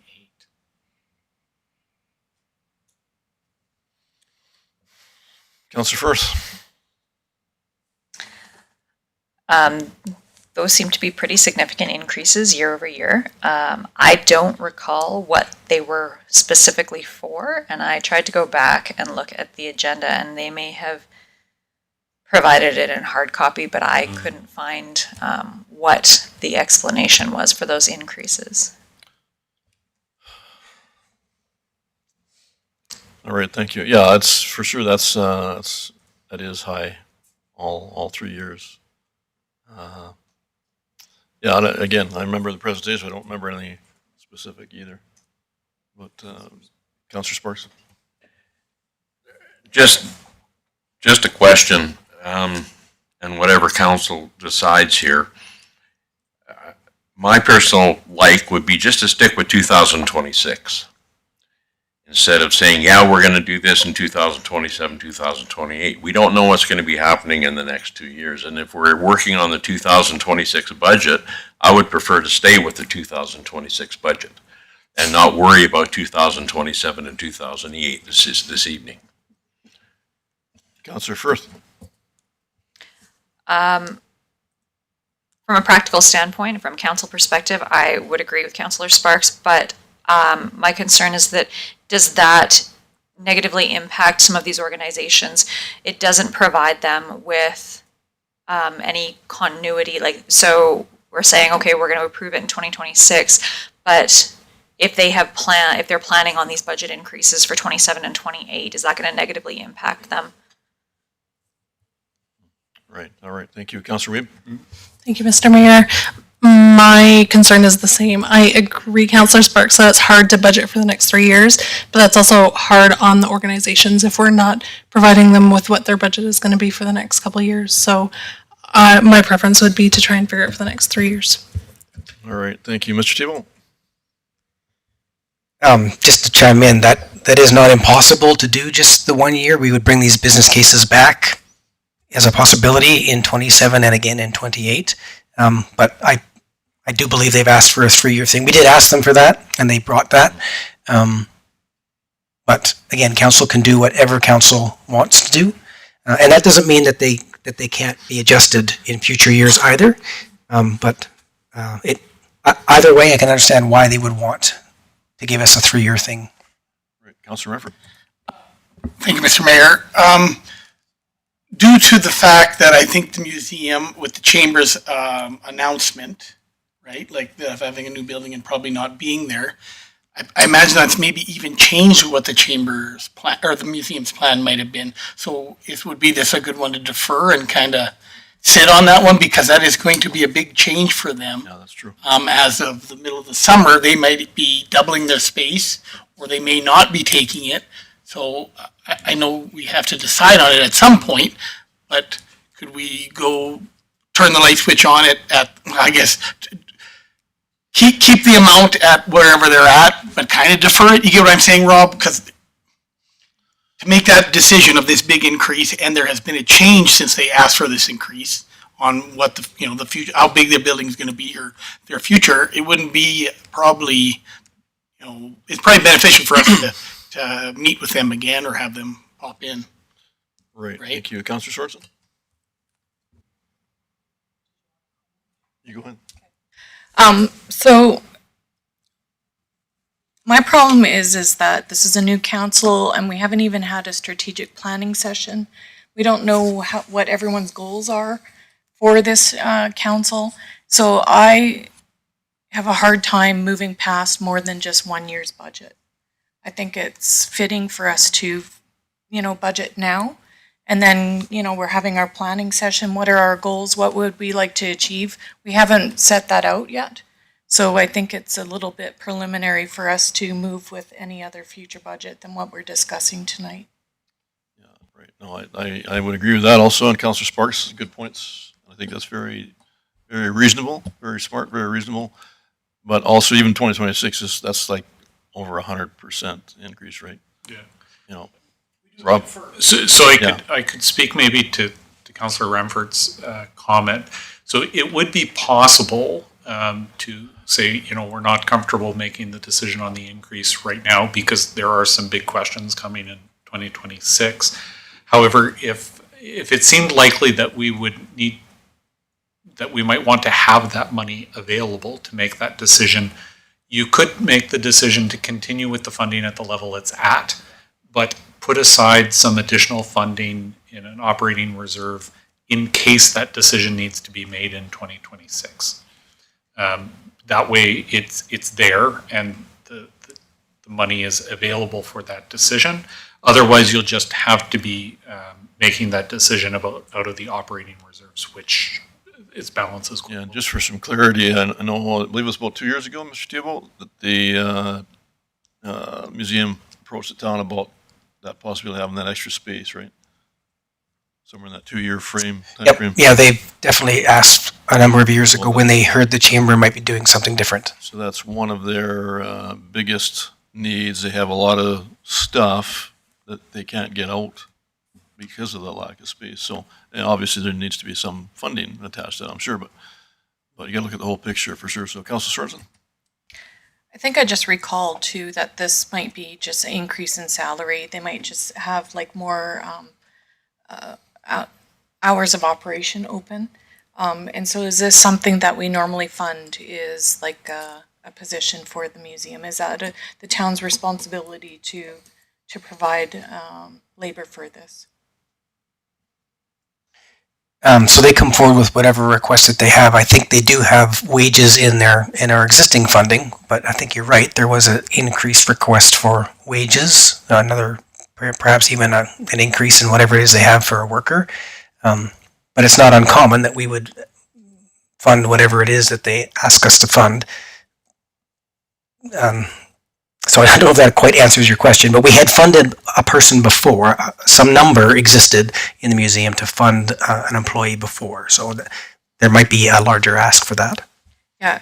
Sure. Go ahead. Yeah, like my ask was the 13,150 for salaries, or are they asking for something else for operations? So I guess we can't really figure that out unless they gave us their financial statements. Right. Councilor Renford? Thank you, Mr. Mayor. I guess so, Rob, then I guess I'd like to turn the light switch on at 13,150 and then amend 27 and 28 at the same number. but put aside a number if they, in case, do expand. And I guess I'll pick that. I mean, I guess going to Mr. Tebow, Darren, I just pick an arbitrary number? Is that, I mean, that's a. Yeah, council can decide on whatever number, you could put forward a number and see what the rest of council says. If we leave it at 13,150 this year, then that's exactly what they had last year. Therefore, there is no increase if that's the number. Yeah, I'm just doing that due to the fact that there has been a change since they come to us in September, that it might be beneficial for them to relook at their budget due to that they have a big change. So, I don't know. Councillor Hatnock. I kind of agree with that, but with a big change, I can't see it being them wanting less money. Like, you know what I mean? Well, no. Right.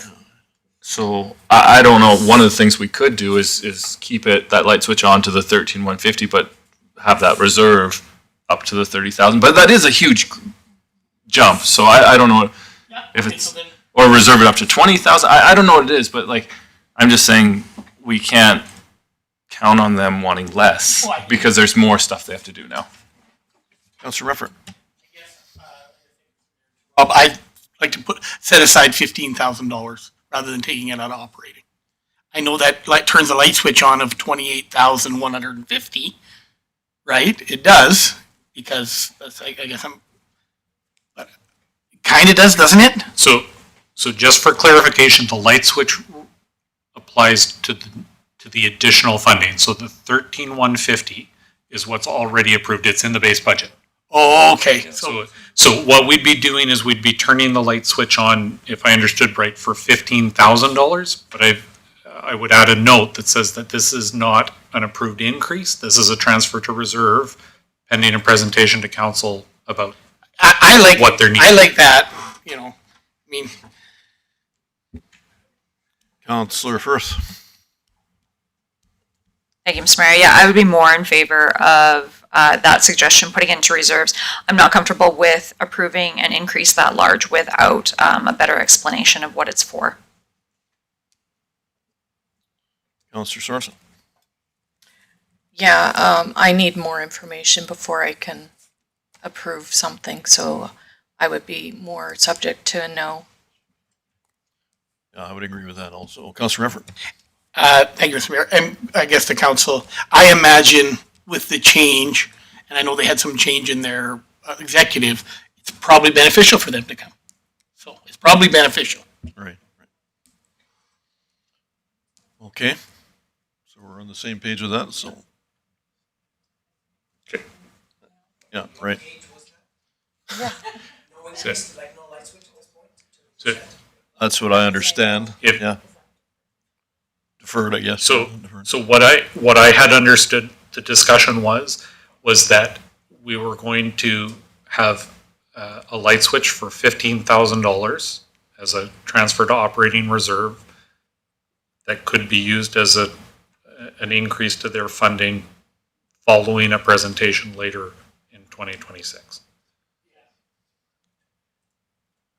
Councillor Sorensen. We have a tight budget, and I really don't even feel comfortable with 15,000. Like we have a lot to go through. So like without their presentation, without knowing what their ask is, like I'd hate to say yes to 15,000 when I don't even have any information. Right. Yeah, but then that's still saying yes, we're, Looking like at that we're possibility. not using that 15,000 for any of these other items. Right, yeah. Councillor Rufford. Thank you, Mr. Mayor. So we just leave it at we amend it to the 13,150 for the next 3 years. And ask for a presentation, I guess, with that can be done later. No, I think it's what we're talking is deferred, right?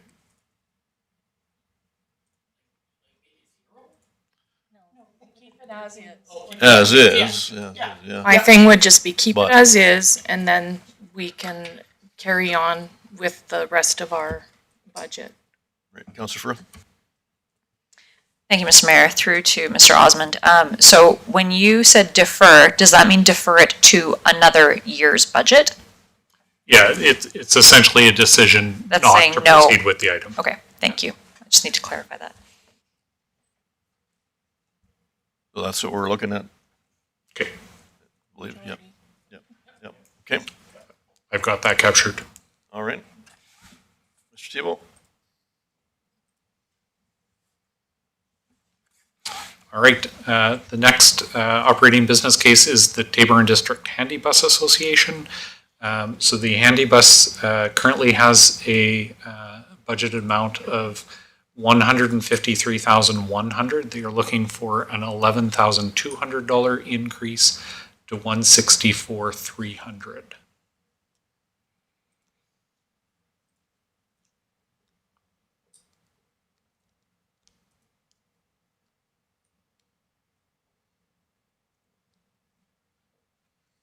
All right, any questions, comments?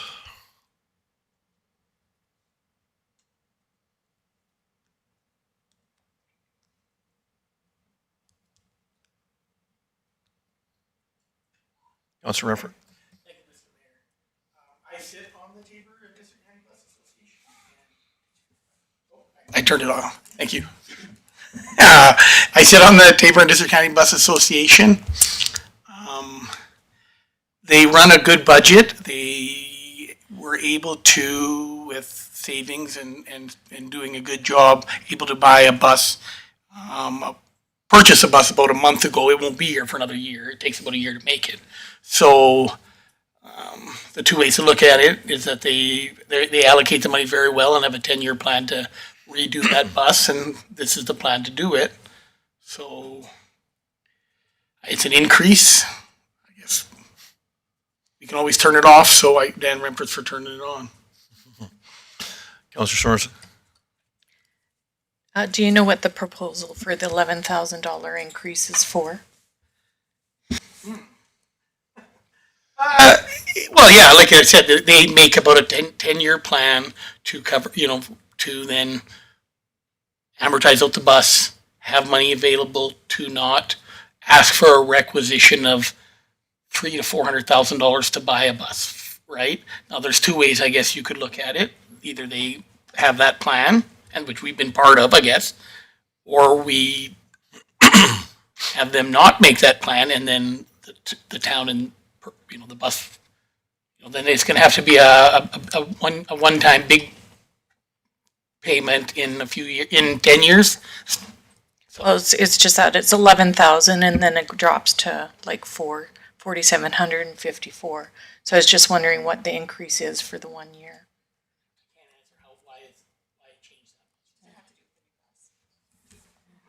Is that license, permits, decals, maybe, eh? Well, there's always extra costs attached to that, yeah, for sure. Councilor Firth? It is a significant increase this year, but because of the service the Handy Bus provides to the community, I think it's an essential service. It's basically our only form of public transportation in our community. And so, although it is a significant increase, I would be in favor of it. Yes, I would agree. It is an essential service. I think they have three drivers, Councilor Renfro, is that correct?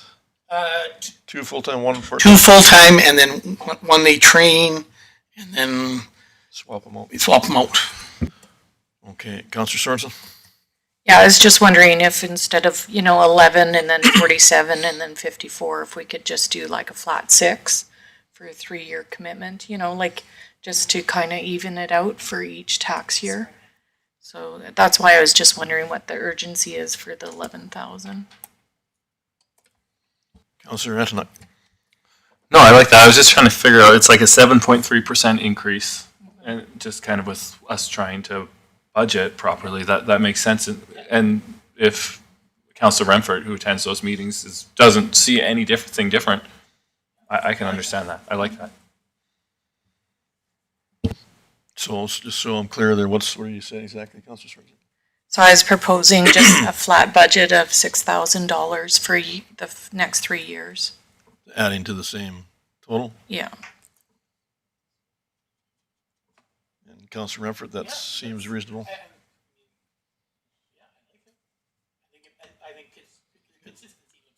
Okay. Okay, Counselor Etnick? I just added those three up, though. Should it be around 6,500 instead? It's a little bit higher. If I did the math right, I think it's 7,100. But like that doesn't mean we have to give it that what Yeah. they asked for. Like just. I was doing the math too, and I'm like, oh, shoot. I ran out of fingers. So 7,000 would be. Yeah, 7,100. That'd be closer to what they're asking. What they're asking. By 3. Yeah. Which is the same total? Yep. Okay, Counselor Renfro, same thing, Yeah. you're good. We're all in agreement with that? Yeah, okay. Sorry, just to clarify, so what council is looking for here is a $7,100 increase each of the next 3 years. Right. Was it 71 or just 7? Did we? That's what it adds up to, I believe, for Okay, sure. 21.3 for 3 years. Yeah, I've been running the calculator while you're talking about it, so. Is that right? Is that accurate? Yeah, so it's, 7,100. if you take the difference between their end rate of 174.4 and their current 173.1, divided by 3, it's 7,100.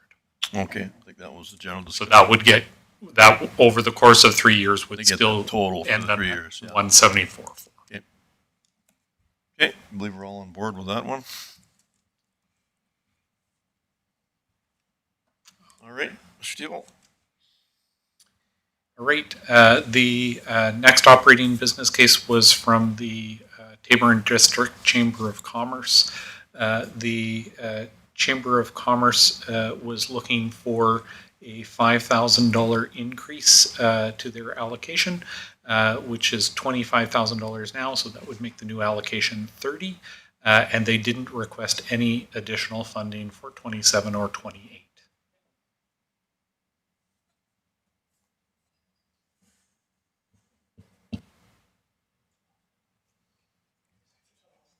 All right, Counselor Adnock. Once again, it's hard. Like, I don't know if we have to put another question. That's like, what specifically is this going to? Because this is hard. Like, Counselor Renfro.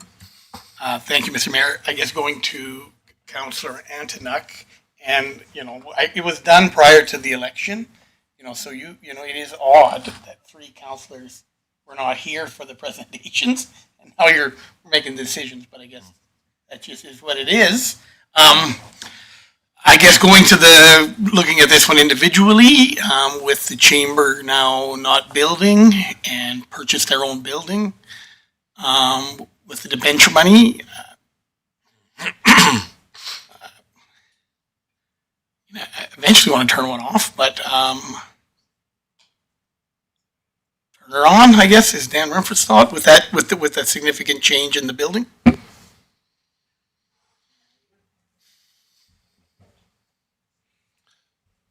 Counselor Sorensen. Just because I've been part of the board for a bit longer, I believe that this is operational money. I believe that the chamber runs the tourist information for the town of Taber. So the front entryway and the staff, they only have one staff member, and that person would be acting on behalf of the town and the MD, acting as a tourist information spot for new visitors.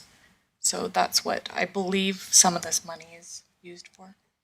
Whether, this is inflation, wages increase, whatever, but I believe this is operational in nature, so.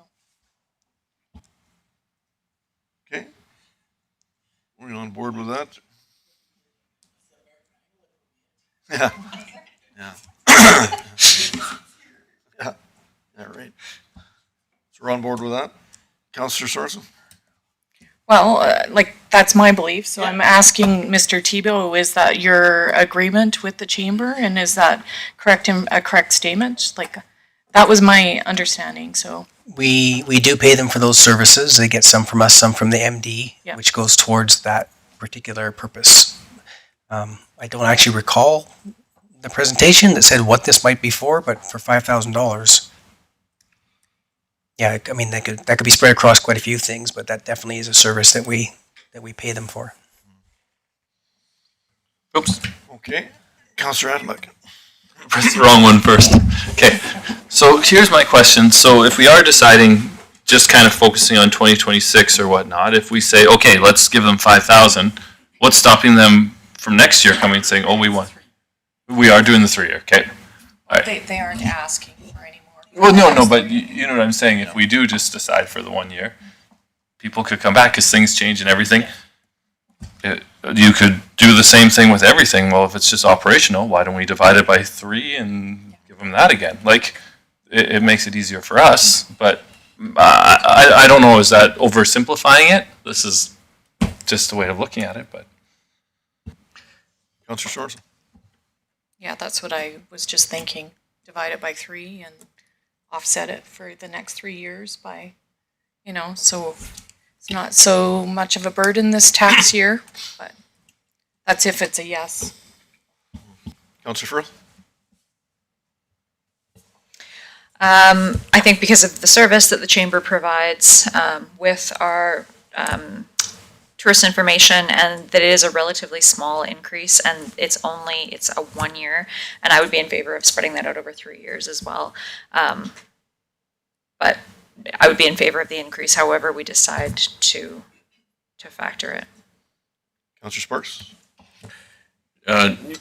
Yes, Mr. Mayor, through to everybody. I'll have to rely on your expertise because I have a hard time making any decisions regarding finances unless I have a financial statement from that organization sitting in front of me. I have a very hard time. If the handy bus has $450,000 in a savings account, why are we even thinking about any increase? And so unless I have that in front of me, this is just me, I struggle because I don't know where these organizations are sitting financially. I have no clue where they're sitting financially.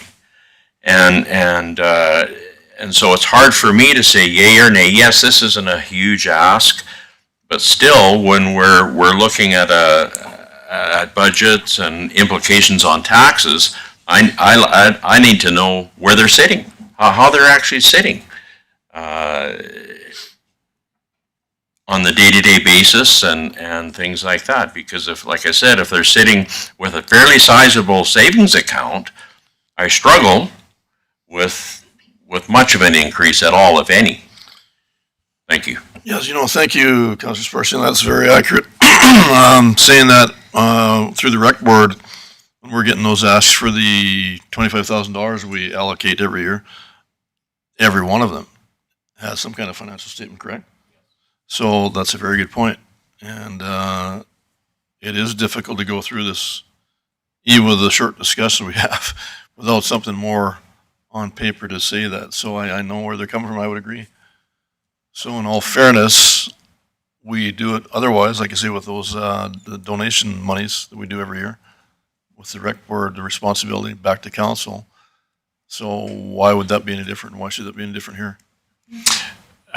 So if I could, when we conducted the community-related organization discussions, what they were asked to do was to come forward with their requests and a 3-year budget.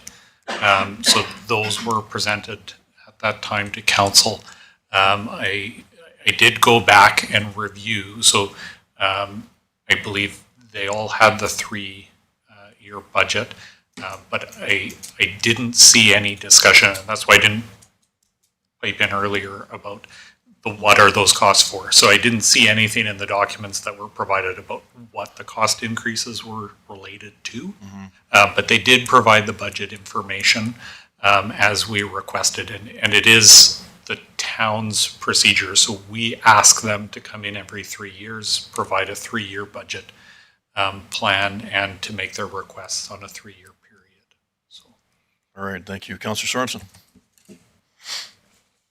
Well, and this isn't just for the chamber, but like a lot of these organizations are maybe hitting or asking the MD for money too. So like if we say yes to 5 and then the MD gives another 5, so that's adding like 10,000 to their operating budgets. It's just the big picture, I think, again, that we're missing. But yeah, that's all I'll say. Yeah, so Those are some really good points. Mr. Osmond, Mr. Tebow. Thoughts, Mr. Tebow?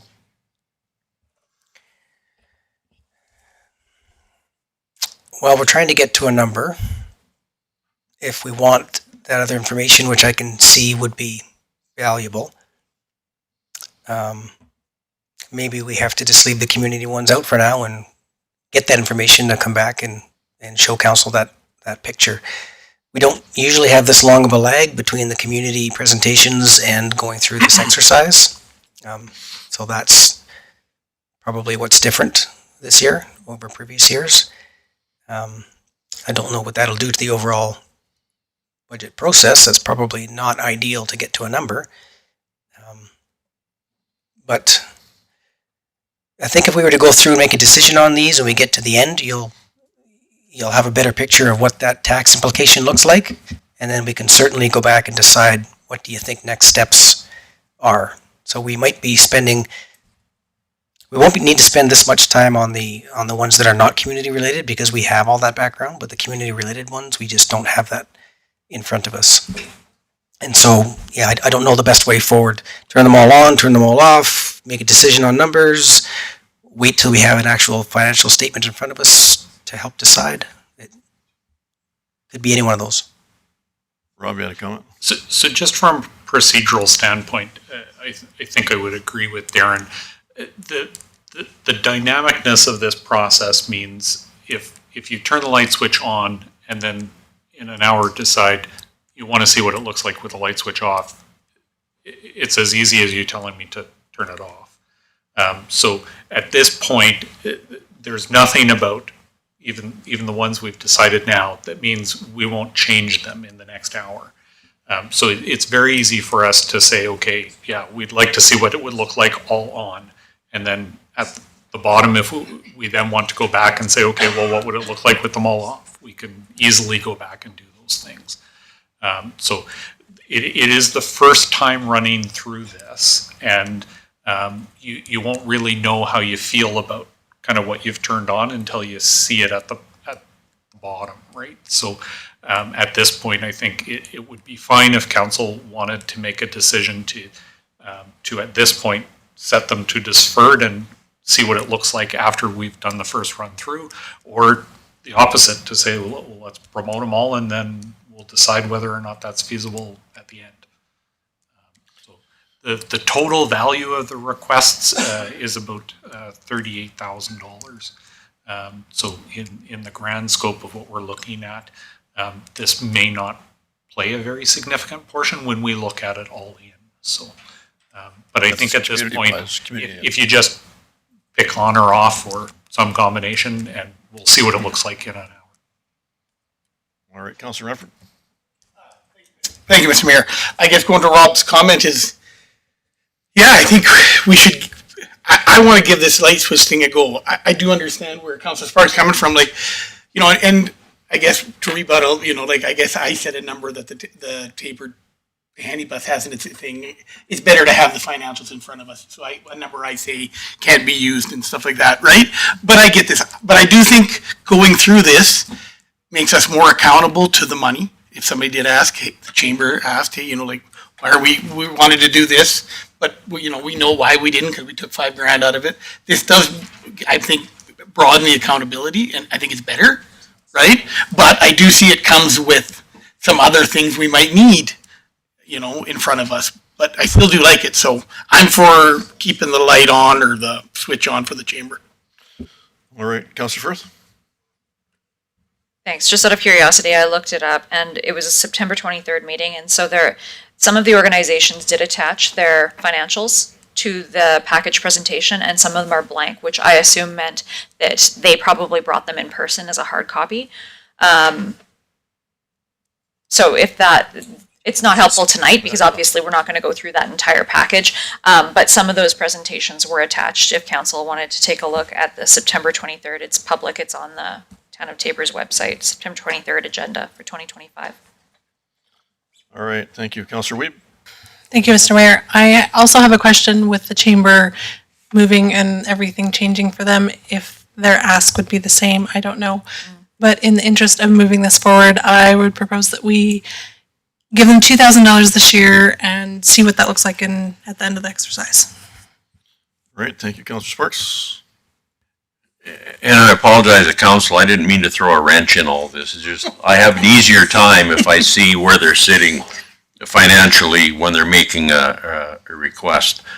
And so I don't have a problem, as our CAO and Rob have said, of just let's go through this, turn on whatever we need to, or turn off whatever we need to, see where we are. Back in the day, when Mayor Prokop and I were on council, we used to give administration a number and said, get us there. That's how we used to do it. What number do you want? Here it is. Get us there. That's how we used to do it back in the day, back with Columbus. And but no, we can certainly carry on. Not a problem.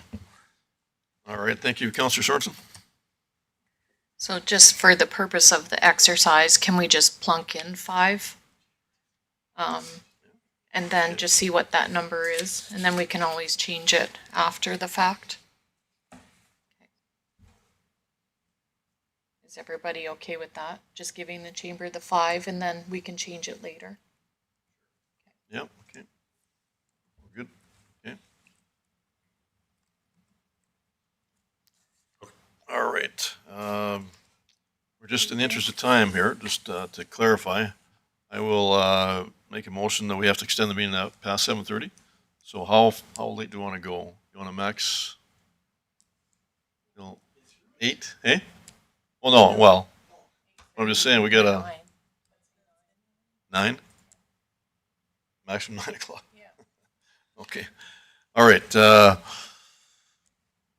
make a motion that council extends the March 9th, 2026 regular council meeting past 7:30 PM in accordance with the procedural bylaw to allow the completion of the agenda up to 9 PM.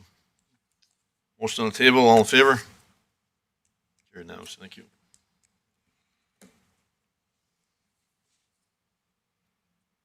All right, next item, Mr. Tebow.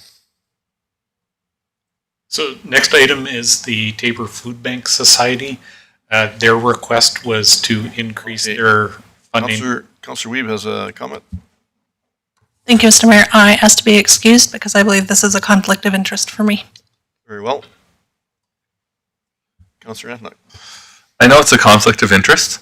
Can we ask what it was for from you in a different hat, or is that, would you like to excuse that? Okay, you got it. Okay, perfect. Thanks. Yeah.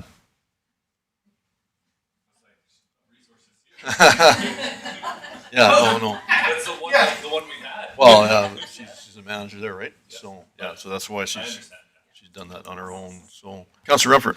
Thank you, Mr. Mayor. Going to Councillor Anlec's comment, it was due to, I believe, increased utility costs of the building. Right? Was what I'm looking at it right now. They're what they provided, and I do remember that was the biggest thing. All right, Councillor Antonuc. I sat on the food bank board.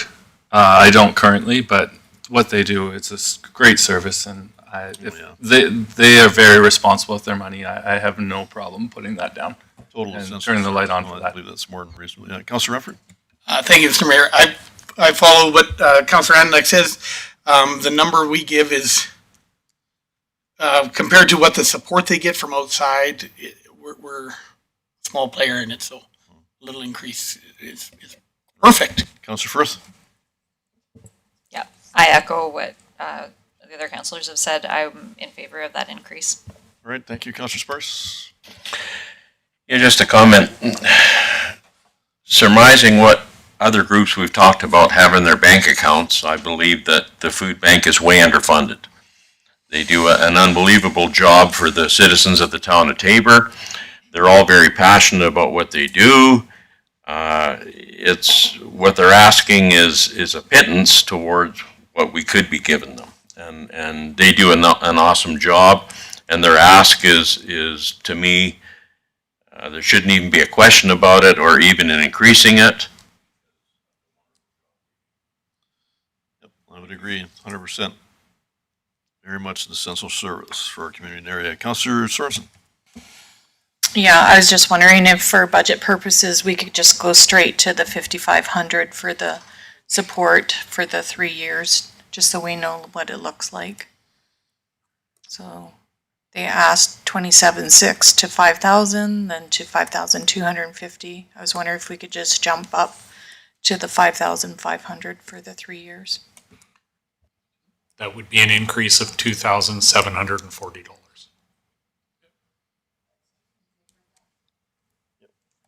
Sure.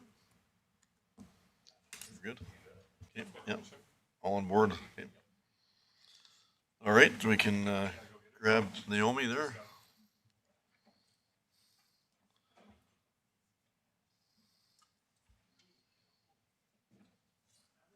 All right.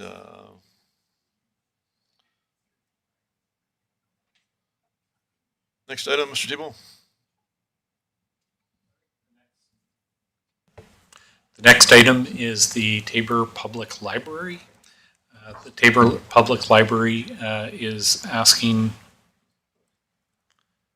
for a $3,376 increase in 2026, which would bring their amount from $344,774 to $3,038,150. Councilor Weeb. Thank you, Mr. Mayor. I sit on the Tabor Public Library Board. I know that they have not received an increase in funding from the provincial government this year, and they do a ton of programming in our community. They offer lots of different youth programs. I know that there's youth that go over to the library after school because they don't have anywhere else to go. They offer adult programming, senior programming, so I would be in support of increasing it for this year. All right. Thank you. Councilor Adluck.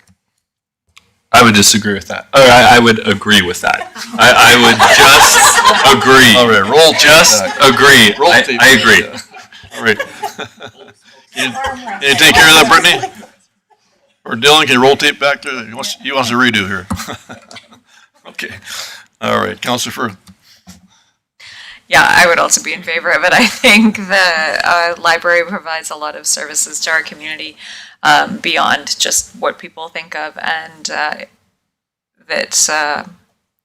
they're careful with their budget, and I would be in favor of the increase. All right, thank you, Councilor Emford. Thank you, Mr. Mayor. I agree to turn the light switch on. I would agree as well. Yep. So we're all good. Okay. Next item. All right, so transitioning out of the community-related organizations, we're now into some of the administrative business case or operating business cases brought forward by administration. The first one we have is the Facilities and Energy Asset Coordinator position. I don't know if Chris, I'll provide a basic description. If you have anything to add, go for it. But asset management and GIS is an area of need that's been identified previously by council and by administration alike. This would add a position. I believe the total FTE add for this position is partially funded by 0.6 of an existing position. So the total financial impact in 2026, which includes salaries, wages, benefits, we estimate to be about $64,300. And this would allow us to move this important piece of work forward as it's a long-term goal of the organization that we're ready to man and meet the objectives for. All right, Councilor Sorensen. Thank you, Mr. Mayor. And this is kind of something I put forward as I do believe it's important for us to keep track of our assets and the maintenance of it so that we can be better prepared for the cost of these repairs and when we have to replace. And a public or a perfect example was the wastewater treatment and the Clare fire, and how we can perhaps even, save for those large projects so that we're better prepared instead of having to kind of fumble and get long-term borrowing or some other increased utility fees or some forth. So I do support this position. Great, thank you, Councillor Firth.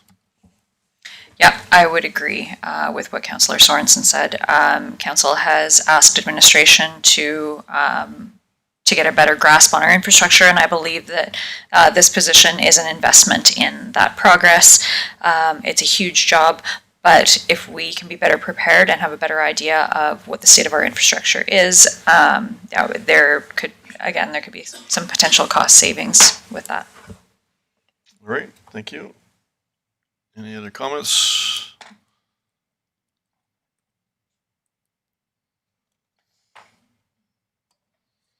Councillor Antlik?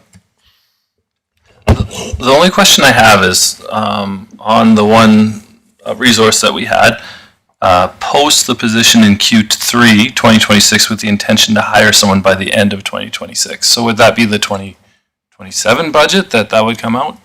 Not in the 2026?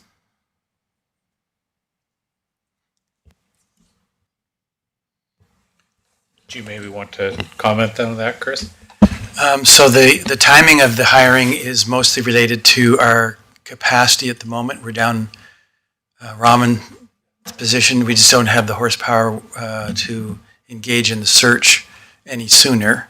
And so we're just providing a realistic timeline based on our capacity to do the actual work. So it could come forward in 27. That's when the actual dollars would hit. All right, Councillor Sorensen. Yeah, so then just to elaborate, that would be the question. Can we defer it to an extra or a future year then? Yep, council can do whatever they want to do. Well, is that realistic, or do you want to fill the position sooner? I don't know what pressures we're going to face next year. And so if this gets deferred and there's some other big pressure next year, then that gets deferred again. My thoughts was we would be looking at it for 2026. Maybe we don't get someone until closer to 27, but totally up to council if you want to fund it for this year or defer. So then I would comment that this, I feel is important and would continue what we had set forward instead of stalling it. So I would want it in the 2026 budget. All right, thank you, Councillor Rufford. Thank you, Mr. Mayor.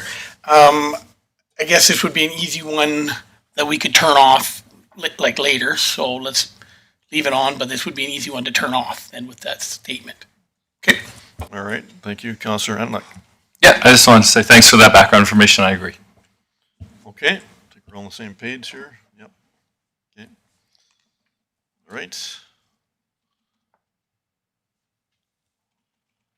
Okay, Rob, next item.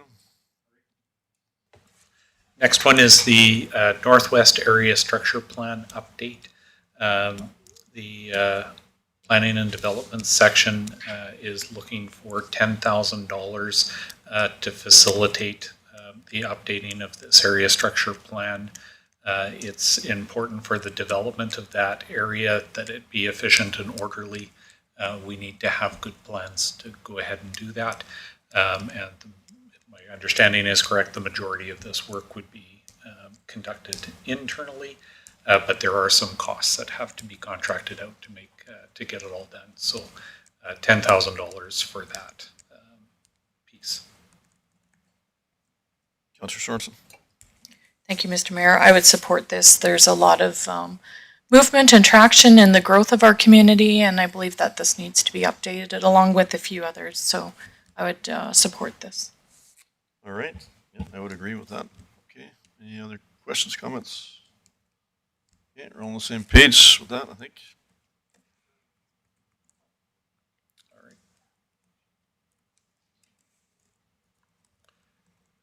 The next one is the privacy management program. So with the implementation of the new privacy legislation in Alberta, there is a desire to see a program that would see a contractor come in to implement a fully customized privacy solution. which would include policies, procedures, bylaws, privacy impact assessments, and then training of staff in 2027.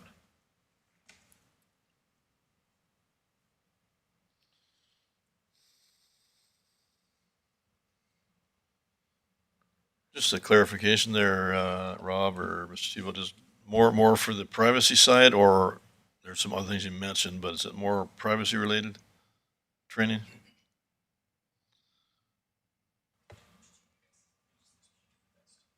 So, Sorry, are you just asking for, oh, I broke my microphone. Are you just asking for the training or the budget, like 35,000 as a whole? Yeah, what that entails, like, is it more focused on the privacy training than the new Privacy Act? So the privacy training would be proposed in 2027. So this part is just in 2026, having them come in and get the program set for the town. So we need policies, procedures. We have to go into all the departments and get basically an idea of what they're doing in their departments to protect privacy. And then in 27, we would have the contractor come in and train all staff for privacy management. Okay, I see. All right, thank you. Councillor Firth.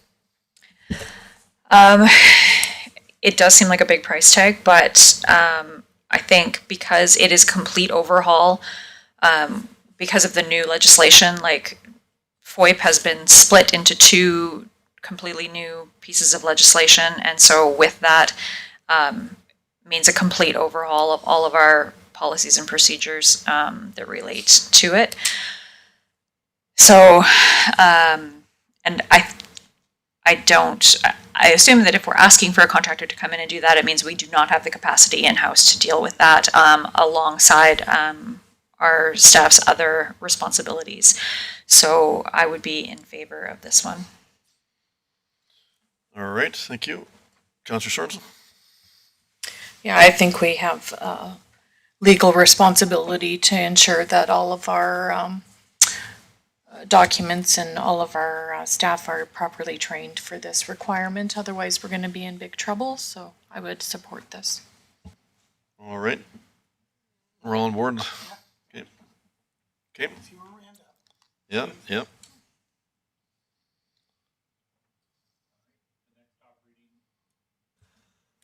the next operating business case is the replacement of the row markers at the cemetery.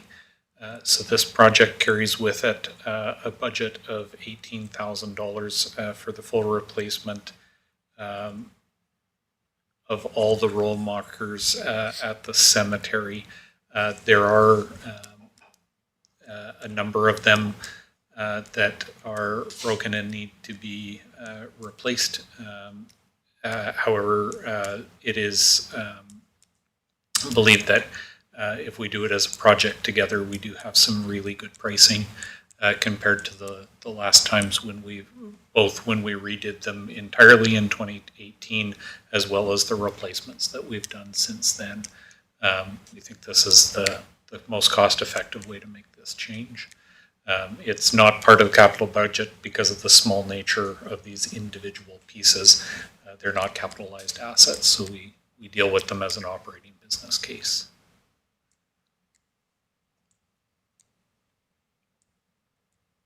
All right, thank you.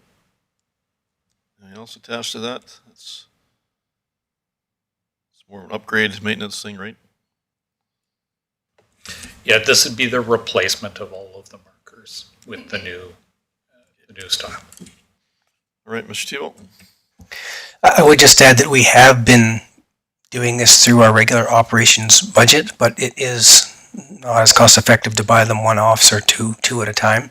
So that's why it was put in as an entire business case. But if in fact, at the end of the day, this might be another one that's not too difficult to turn off and we could just do the onesies, twosies, it wouldn't be our preference, but that's a possibility because we have been handling it through regular operating in the past. Right, okay. I believe that's reasonable. We're all good? Yeah, okay.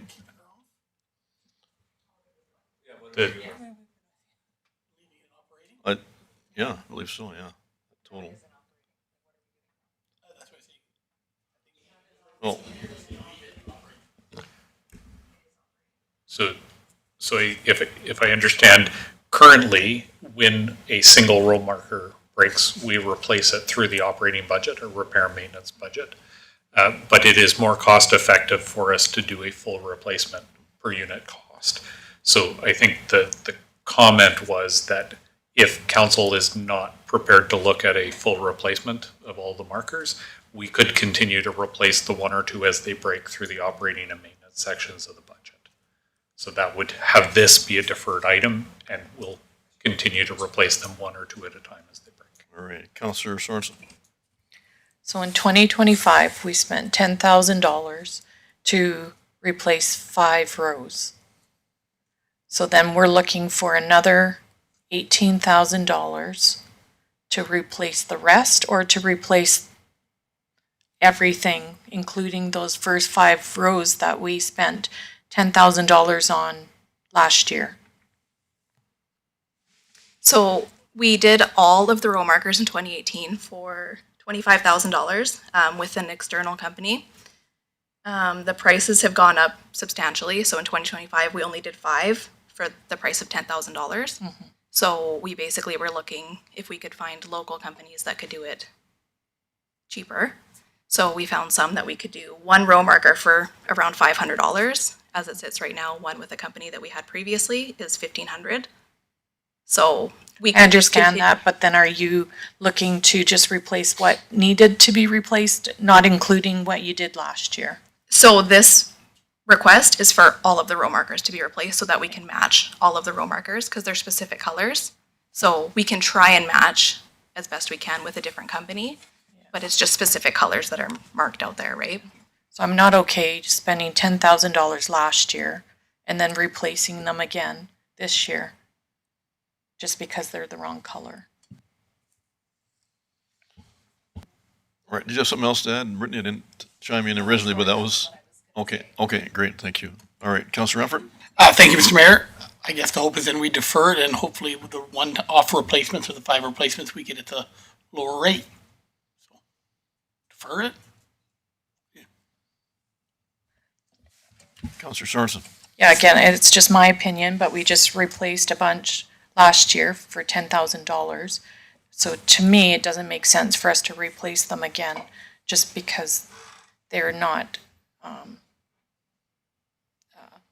aesthetically pleasing, I guess, or a different color, or, you know, like, I want to be respectful, and in no way, shape, or form am I trying to be disrespectful, but to me, it just doesn't make sense right now to replace them all. Okay, and just to clarify, Brittany, that was more for the color, like you said, you're not sure with another company you can replace that same color, is that the big difference? Yeah, so I don't know specifically. Brian Martin was actually the one that had reached out, so I'm not sure specifics on that, but it was just more of a cost savings in that 1 row marker that we can get locally would be $400 versus the $1,500. So if we do it as we've been doing it within an operational budget, I can only replace 5 a year. As right now it sits, there's 12 out there for sure that are damaged to the point that they need to be replaced. So that was just kind of the thought. Okay, just to clarify, these are markers for new grave sites? So when you drive into the cemetery, there's like A, B, that's the Right. row markers that we're Oh, I talking about. see. So it's for Oh. the whole cemetery. Oh, okay. Thank you. Counselor Atnick? Do we know if they'll give us a discounted price if we don't do all of them, but we do those 12? No. So when I initially asked for last year, my question was if we would get a discount because it's such a small amount. We don't. We actually got a discount in 2018, I believe, because we did all of the row markers. So it has to be a bulk order. And there's 12 that are, So when this was created, I believe in August of last year, I knew of 12. okay, so Currently. just doing the math, if we are doing 12 times the what you said it was 1,500? Well, no, that's the discounted. So if No. you do 12, Sorry, 1,500 is the current company that we use. That's the rate that we get. The 400 is the one that we're proposing to do with a different company. yeah, but you said we couldn't get that discount if we did them one by one, right? Correct? That's not a discount. That's what this other company is offering us. Oh, The row so- marker is 400. The company that we're currently with is 1,500. So there's no, So we could just do the 12 times 400 for 4,800 and be good. Okay. Yeah. I would put forward that we get put that budget out there for 4,800 to fix the 12. If we could. Is that, that's not what they ask you, though. So does that suffice? But can we, yeah, I guess I'll wait. Mr. Tebow? So we could just not turn the light switch on in this one because I believe we have a $5,000 operating budget to do that replacement in that way. So we don't need to turn this one on if that's the direction.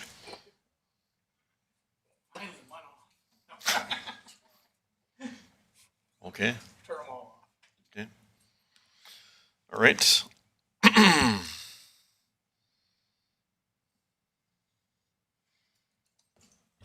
All right.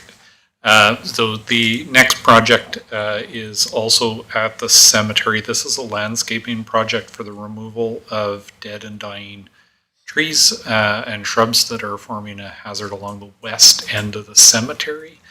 So the project is proposed to be $35,000 to clear out all those problematic plants.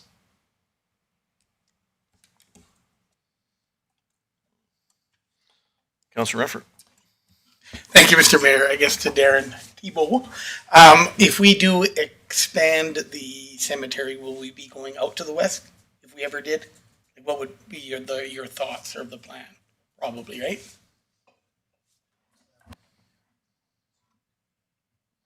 Yeah, we actually couldn't go to the west because there's a utility right away there, and we wouldn't be wanting to dig on around that area. I was just trying to say that as if we waited till when we expanded, that's when we would deal with the trees, but that died. Ooh. Yeah. Councillor Sorensen. Yeah, I would turn it on. It seems like we've had concerns from the public also in regards to the appearance of the cemetery, so I'm not sure when the last time it was done, but it seems like it perhaps needs to be done, and maybe there should be like a annual budget for maintenance too, instead of it just being lump sum. Right. Councillor Firth? Yeah, I'm in favor of turning this one on too. It's important to maintain the dignity of the cemetery, as the business case said, but also with the significant wind events we've had lately, it's probably a safety issue as well. If we have dead trees and shrubs that are just blowing all over the place. All right. Councillor Tebow? Or Mr. Tebow? Councillor Tebow. We'll go with Councillor today. Yeah. Careful what side I'm on. To Councillor Sorensen's point, we actually do have maintenance money in each year. We just can't keep up with the amount of problems we're having out there. So that's why this one has come forward. Okay. All right. So we're leaving that. Is that understand? Okay.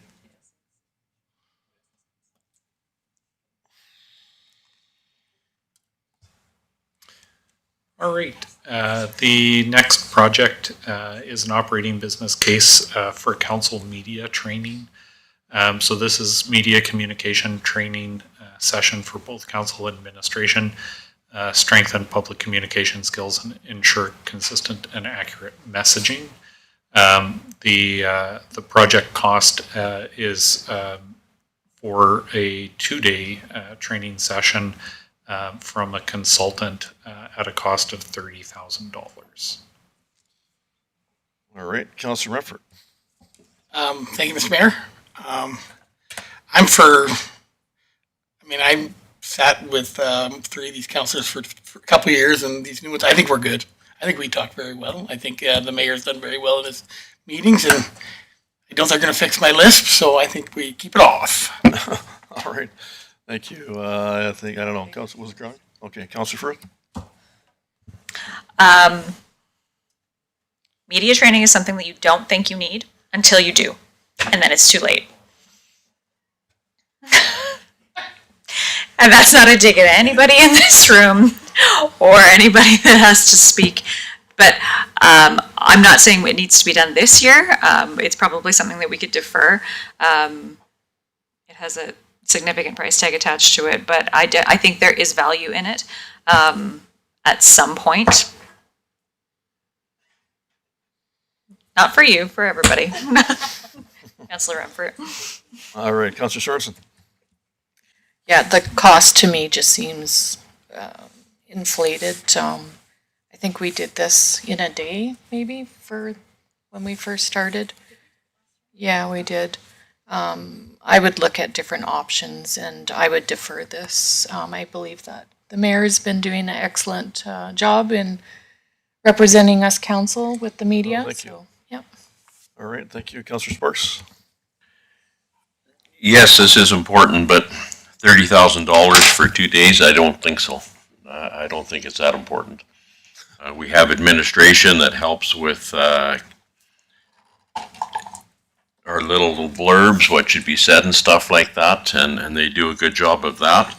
But I just cannot turn I can't turn the light on to the huge cost involved with this at this time. All right, yeah, I would echo that same sentiment. All right, that's where we're going with that. All right. All right, operating business case number 13 is a communications specialist. Communications specialist was identified as an immediate need in the 2026 communications audit. This is a FTE, a single FTE position. It is expected that this position would be a QP, unionized position. The budget is established at $107,300. In 2026, it would be an ongoing commitment of council, but in 2027, we'd be looking to add additional $8,500 to capture training and travel and subsistence for the position itself.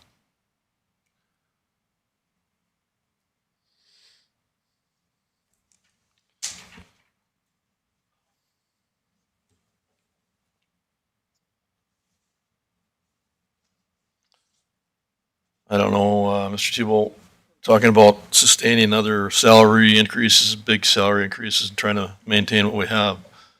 And that's always a concern, and trying to be fair and reasonable, but adding another position is always a question or concern. And yeah, I have some trouble supporting that one. I think our communications specialist, Megan, does a very good job as it is with us here now. And I guess there's always things that can be done further, but I wouldn't support that one. Councillor Sorensen?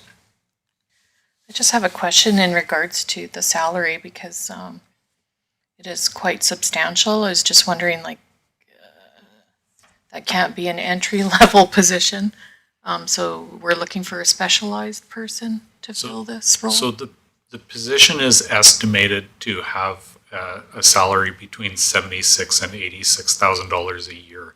The remaining is the addition of benefits and taxes and other costs we have at employing a person.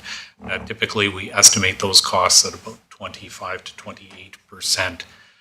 As well, in year one, there's additional office setup fees that we include, and then the number that I talked about is the additional for training, travel, and those types of expenses is basically I subtract the office setup and add the difference.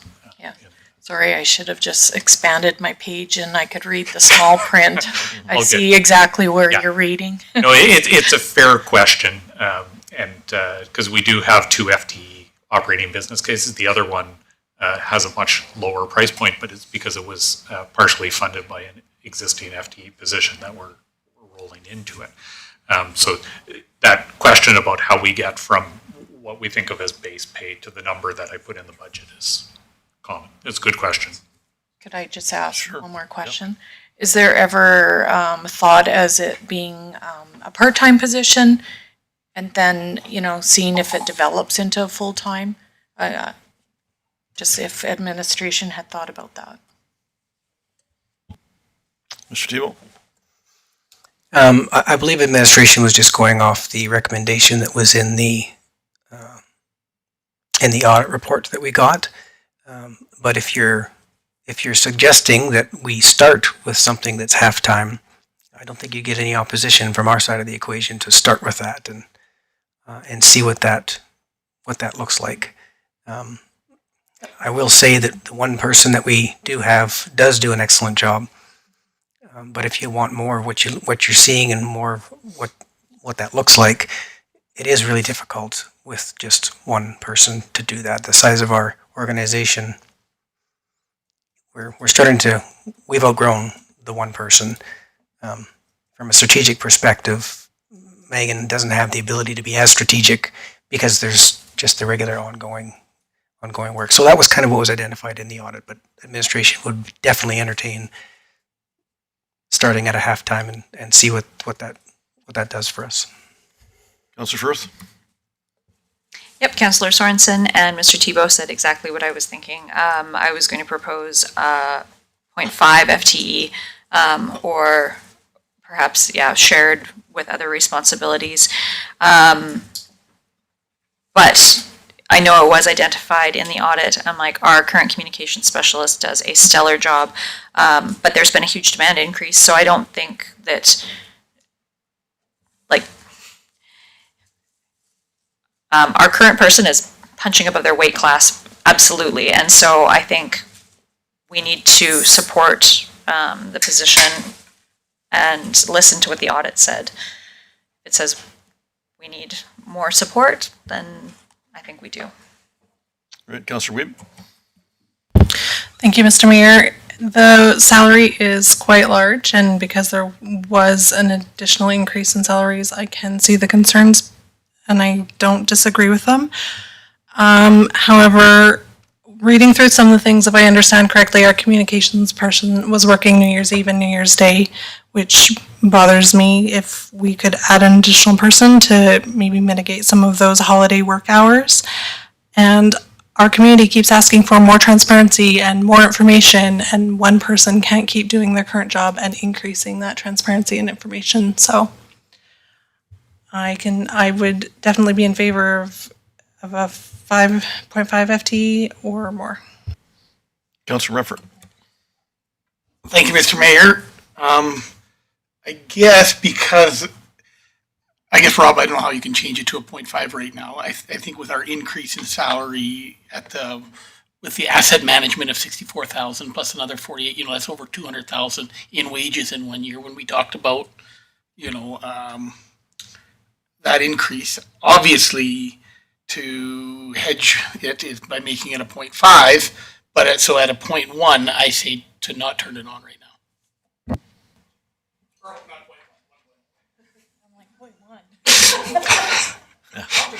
Yeah. All right, Rob, yep.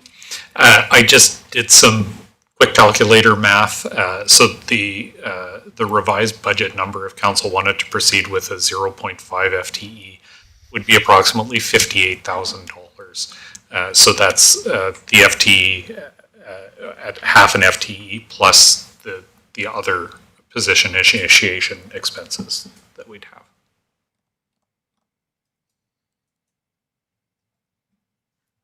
All right.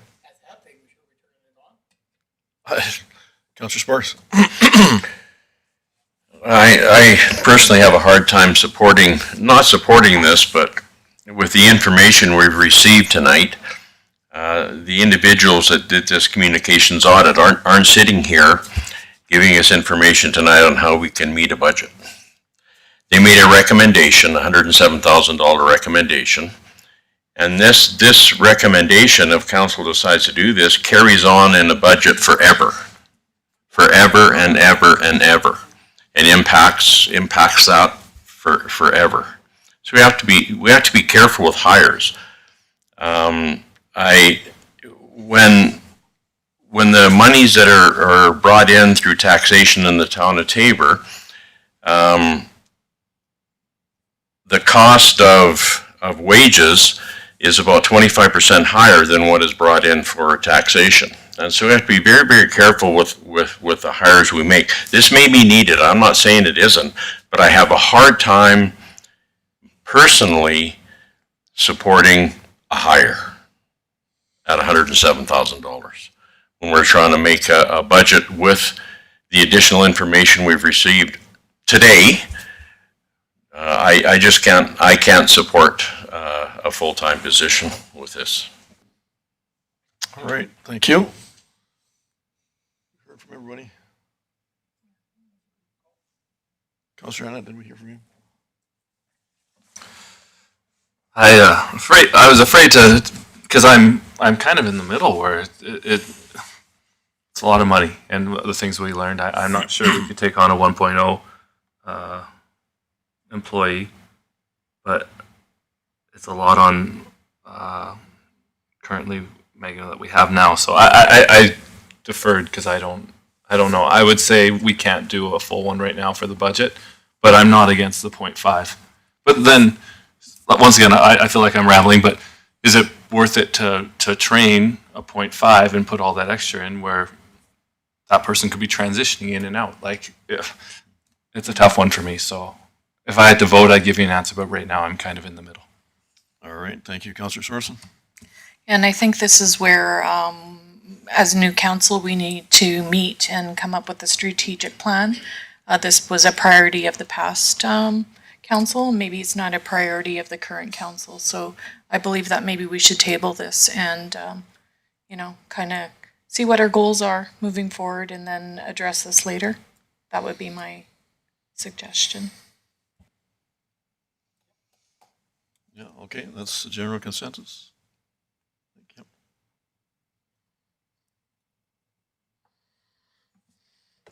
Just to make sure I have it recorded correctly, the decision right now is to defer this item.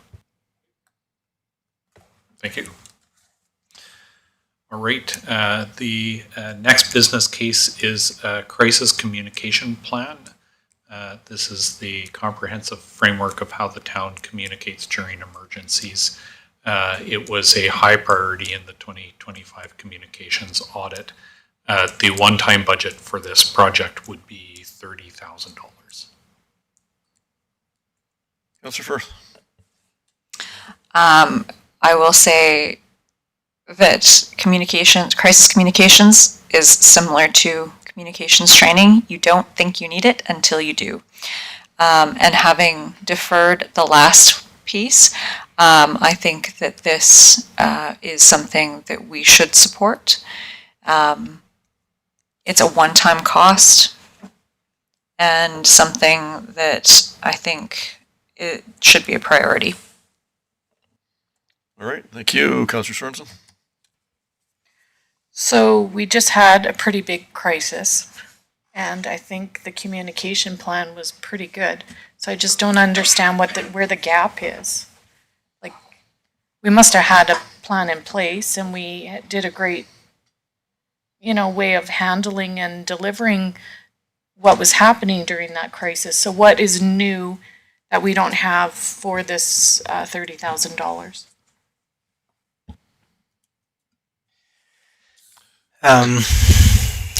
Probably not the best person to speak to this. Megan, are you willing to speak to this one? If you could, please.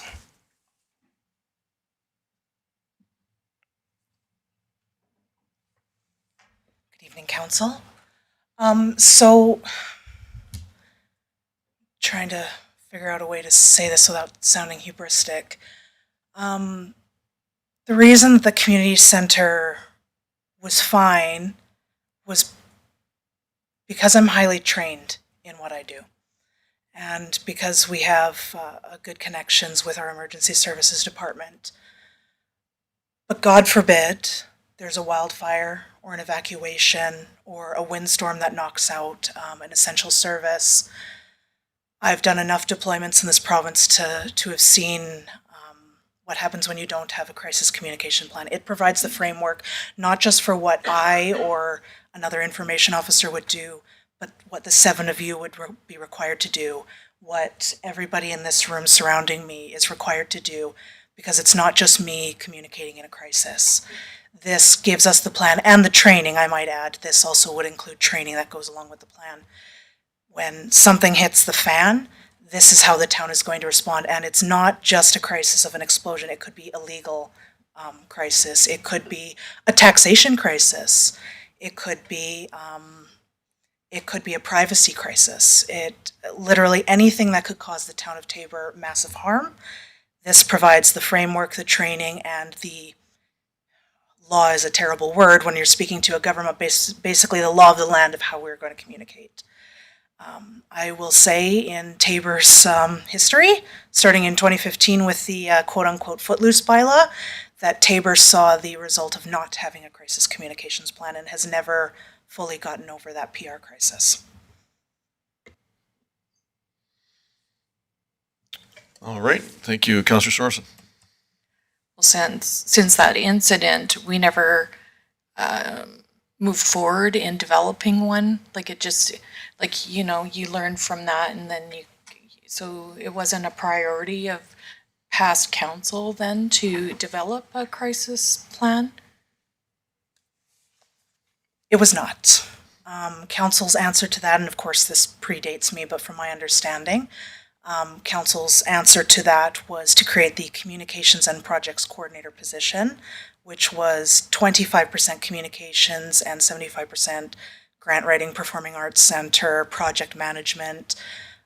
Communications has grown since, but as Council's previous discussion with the last operating budget case, one person can't do it all. And communications, crisis communications plans are an essential, but one person can't do the regular operating of the municipality while at the same time doing all these plans and all the strategic planning. It's not possible. So this is why administration is asking for a contractor to do it. Otherwise, we'll be waiting another 10 years. All right, thank you. Yeah, Mr. Tebow, just to clarify, we've had a number of cases over the years that are crisis related. We learn from every one of them, right? And it's, you know, that's also, I think, more in the emergency services hands as far as how that plays out and how who's responsible for what when something like that occurs. But I don't know. I just have a question. Is this particular contractor, would this be somebody connected to who did the initial audit by chance, or is it somebody totally unrelated? I have no idea if those auditors actually do a crisis communication plan or not. It would probably be put out to competition, so we certainly wouldn't just hand it to, if they happen to do that work, I don't know that we would just hand it directly to them. Yeah, I don't know. I just, you know, we all worked well with the explosion format and through the media and different discussion we had, and it went very well, for sure. So I don't know. I just have some concern about that. That is a fairly large bill for that particular kind of training to me on, you know, how much council needs in that regard. And you can be overtrained in some ways too, right? So have to be very cognizant of that as well. Councillor Sparks?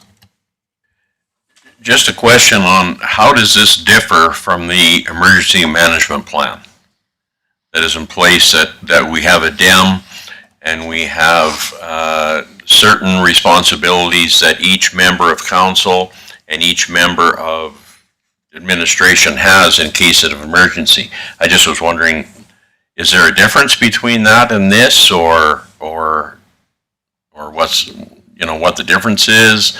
Do you need both? I'm just not sure. Yeah, I would agree, and let's say that's a good question. Mr. Tebow, I guess, are we okay hearing from Chief Munshaw, who would be in the DEM capacity in that emergent scenario, right? Yeah, he could give you the, you know, that sort of ICS model. That's not a crisis communication plan, but it's a group of people that get together that are given assignments, but it's not an actual crisis communication plan. It is just a group of people that will be assigned in different roles.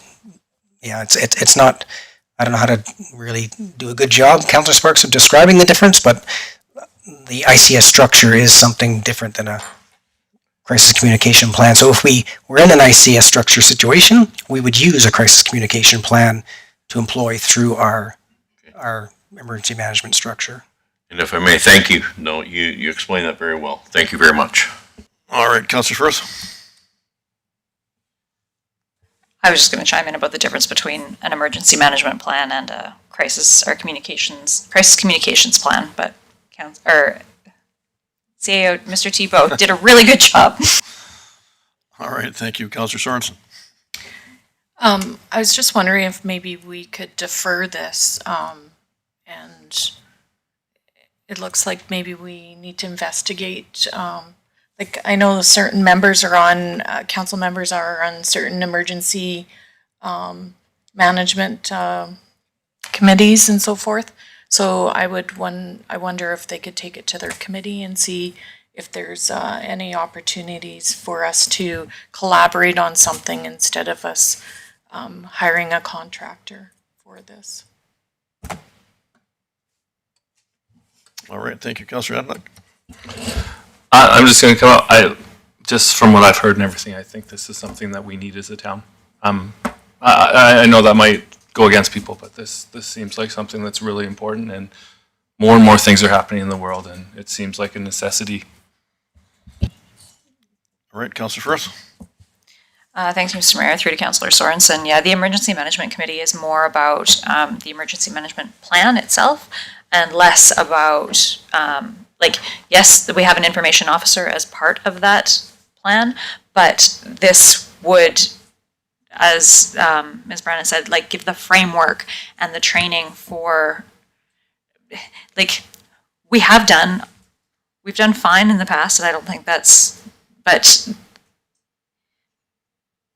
I just think having a plan moving forward makes things, it's such an important thing, the way you communicate during a crisis, that I think this is something that we need. All right, Councillor Sorensen. Yeah, and I never sat on any of those committees, so I just don't want any duplication. And the way that we seriously have handled certain situations just seems like we might have something, and I just didn't want to start all over from the beginning. So that was only my reasoning. Right, Councillor Rufford. Thank you, Mr. Mayor. I'm going to support to keep it on due to the fact that, I guess, according to Councillor Firth's comment, you need it when you need it. And, I know that the worrying thing went well, and, I can't think of any other crisis, which is great. But if it went the wrong way, and we had no plan, I'm sure we would all come here and be like, hey, Darren, where was the plan?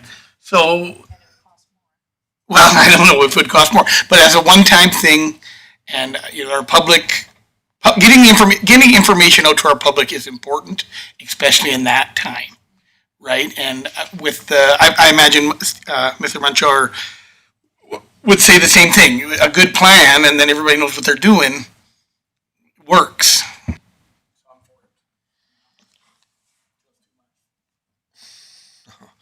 All right, any other comments?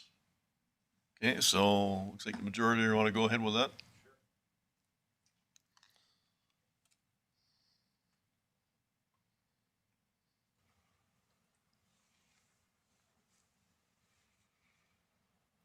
All right, so the next one has to do with a centralized communication budget.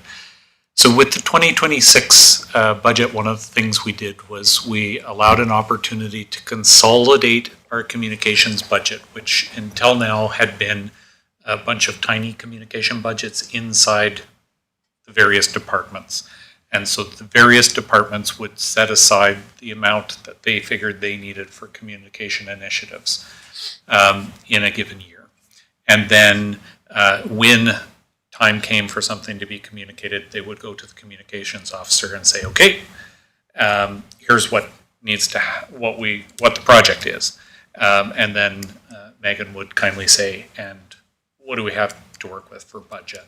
And so oftentimes you'd have insufficient budgets because, again, the budgets are developed by somebody outside of the expertise of communications. So they have lots of expertise skills. They just aren't in developing communications budgets. So the goal here is to consolidate the communications budgets into the communications function, where the person with the most subject matter expertise is able to then say, well, if these are the things we're going to do in a year, here's how we're going to go about them. Now, so we have in the budget the communications that we have done previously. This is additional communications based on conversations that the communications manager had with the various departments and what they were needing. So it's a large price tag. It's $148,000 in additional communications work. Now, that is based on the individual departments' thoughts about what needed to go ahead, what resources would be needed for that to happen. And again, this is a service level conversation. So there are lots of answers here that council could provide. So it's not just necessarily a polarized yes or no to the budget ask. It could be that there's a portion of additional communications that we'd like to see, or the sky's the limit here. So it's really the question to council is, we know that there are these additional things that we would like to take on, and without sufficient budget to do them, we won't be able to get them done. So service level question ultimately. If you have questions about the specific things that are being identified to be done with this money, I'd have to rely on Megan to talk a little bit about what those are. All right, thank you, Councillor Ruppert. Thank you, Mr. Mayor. I guess so there is now a budget number for communications. So this is the first year. So if we kept it at what you have and not increased it this, and a budgetary item come up, you would ask during the year, and we'd have to either take it out of reserves or operating, right? By leaving it, wouldn't we get to see what we were missing rather than adding to it right now? And then, like we could look at it case by case in the first year. That was my only thought. What would be the negatives to that? Looking like more time, because if the budget was X and we didn't move it up to this, we kept it at X, and you needed, something come up and the communication budget needed more money, obviously they would come to council and we would make an informed decision on it. Yeah. So with it being a very new item, would it be okay to just leave it like that and deal with it on a case by case for the first year?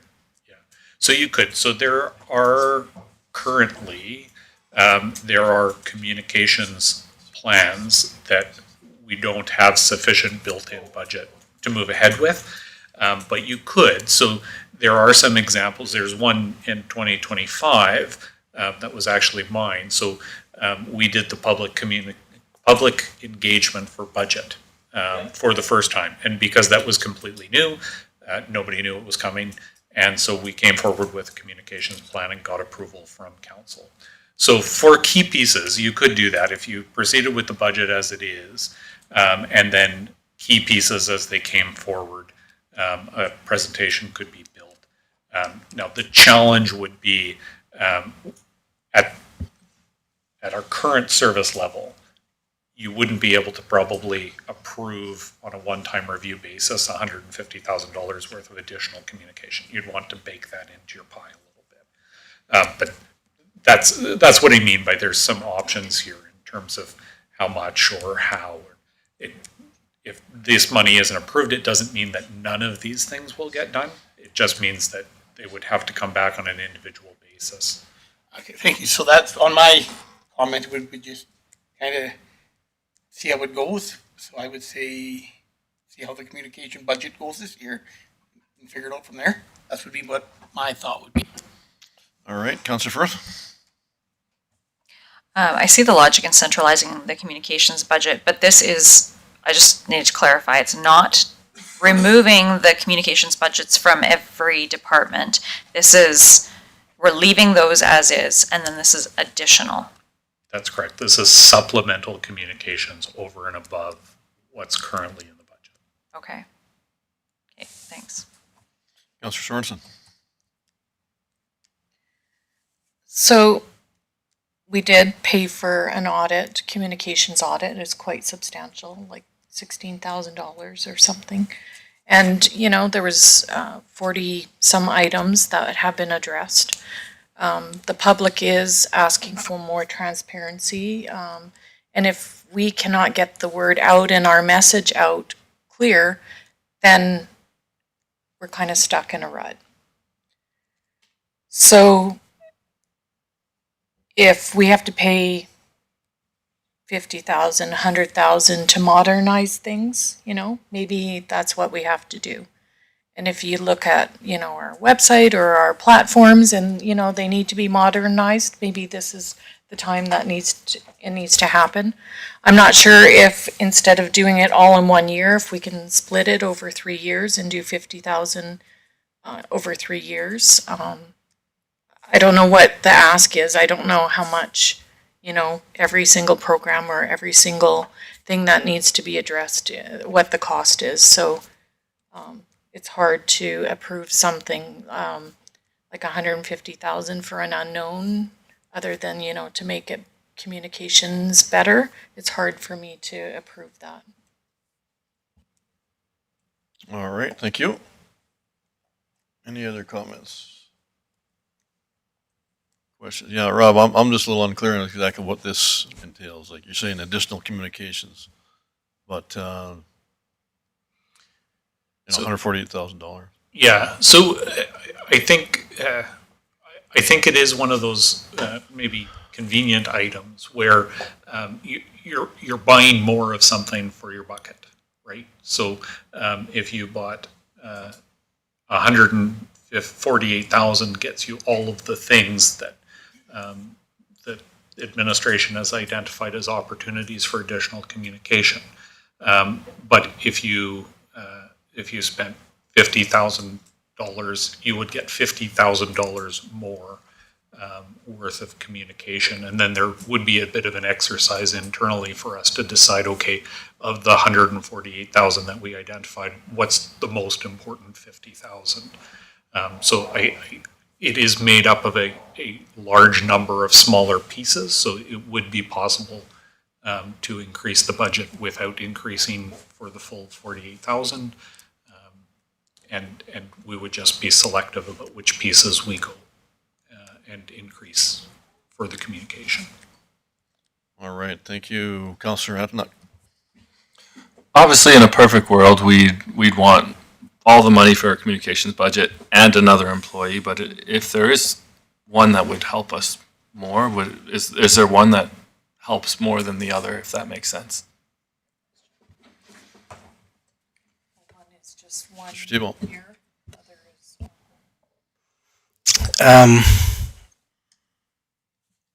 Yeah, there would be one that would help us more, obviously.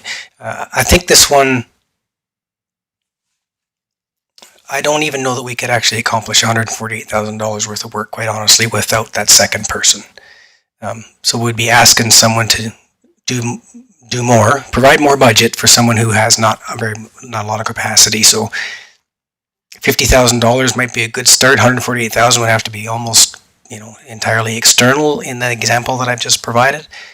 $50,000, there would probably be some external stuff that would have to happen and some enhancements to existing, and Megan would have to be able to pick and choose what those things are. So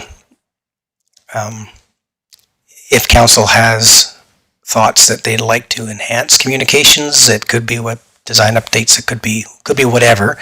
You know, any money's going to help with that, but just be cognizant that capacity is part of the problem. And I think these kind of, I know it's centralizing a budget, but I know that there was some thought that this would go hand in hand with more horsepower.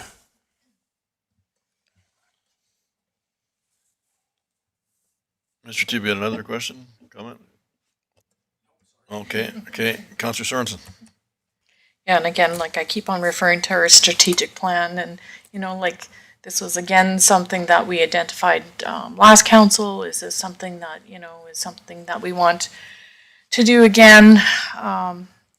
As a council member from last term, I would support $50,000 and see what that, how that would help boost our communications with the community. have more engagement, see how that works for a year, and then we can maybe address it again in a future year. Yeah, just a question, how would we measure that, Mr. Tebow? What, say it is $50,000, what that gets us, how do we measure that compared to what we're at now? The easiest measurement if it's financial measurement that you're looking for would be, on a project basis. We know what a project would cost to update our website, for example. And so those ones are easier to measure. The harder ones to measure are maybe, one-offs that happen differently each year, but there is no budget to support those. Some of them don't happen at all. So I'm not 100% certain. We could certainly keep track of what it is that it was. I mean, it's going to come through in the budget what it was spent on, what communications budget was spent on. And it'll be easy to see what it was spent on because it doesn't exist today at all in this space. So I think if you're trying to sell this cell, it's pretty important to track it somehow to justify it, right? If we're looking to spend any additional funds at all, how do you not, right?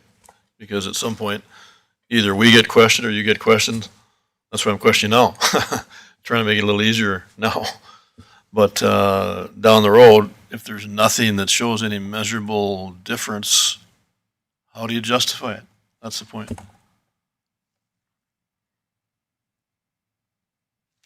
So general consensus? Start with the $50,000. That was the understanding for most. Councillor Firth? Yeah, I'd be in favor of the $50,000. As was mentioned, Mike, it doesn't make sense to budget the full amount if we don't actually have the capacity to spend that. All right, we're good with that? Yeah. Okay.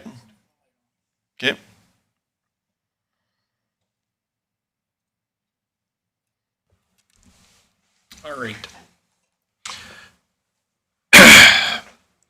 So these last couple of business cases here, I primarily took the lead in putting these together.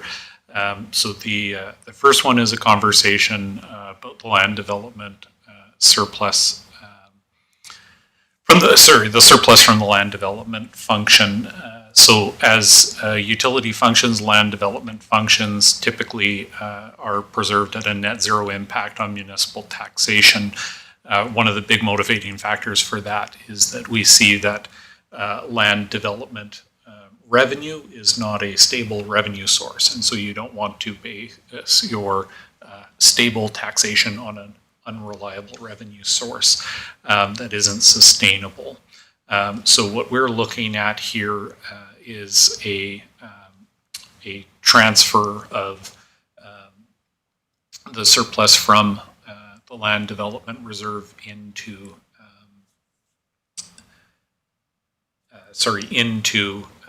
the land development function into the land development reserve. We would capture this change in the reserve policy, but potentially looking at something that would see up to 50% of land sales transferred to the land development reserve, with the remaining 50% transferred to capital reserve. So the program that I outlined here would be a 3-year plan that would see us transfer $800,000 in 2026, an additional $800,000 in 2027, and $700,000 in 2028, which would bring the function to a net zero impact on taxation. This might be a function, an area where council may want to consider a slightly more aggressive approach to accelerate the speed at which we can bring that function to net zero. But ultimately what we'd be looking to do is budget into the function that transfer into capital. So it does have a tax impact as we make that transition to a net zero impact for land development. All right. Any questions, comments? Councilor Rufford. Thank you, Mr. Mayor. I guess, Rob, I think over 3 years is easier. For that one. All right, Councillor Firth? Yeah, I don't love the price tag, but I think this strikes a good balance of moving away from the land sales subsidizing taxes, but not making it a huge chunk in 1 year. So I think I'm in favor of the plan as presented. All right, thank you. Councillor Sorensen?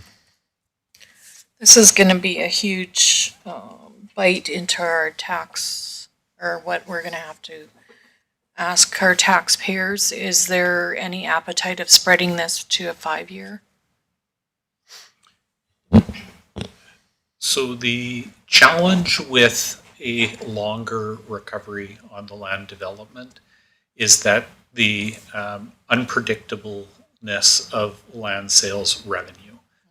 So if it was more predictable, if we could see that we could maintain these types of land sales numbers for a longer period of time, you might be able to, like if you could predict that we would be okay at these land sales revenues for the next 5 years, then you could certainly develop a plan that took a longer time to implement. The problem is the unpredictability of those sales because they are so dependent on what people are looking for, what land we may have for sale, and what is ready for sale.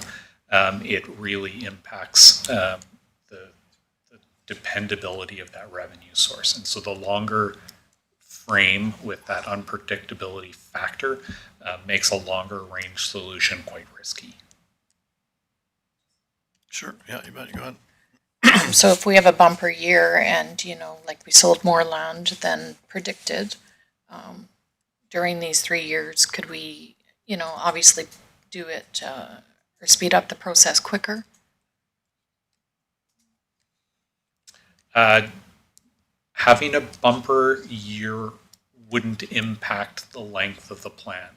So what you would need is to have an additional year where you had higher. So in 2025, we had very high returns on land sales. We had lots of land sales. In 2026, we're expecting those numbers to hold. What you would need is to have that bumper year in the subsequent year, in 2027. That would allow you to stretch it longer. The difficulty is we don't have certainty to be able to predict that happening in 2027.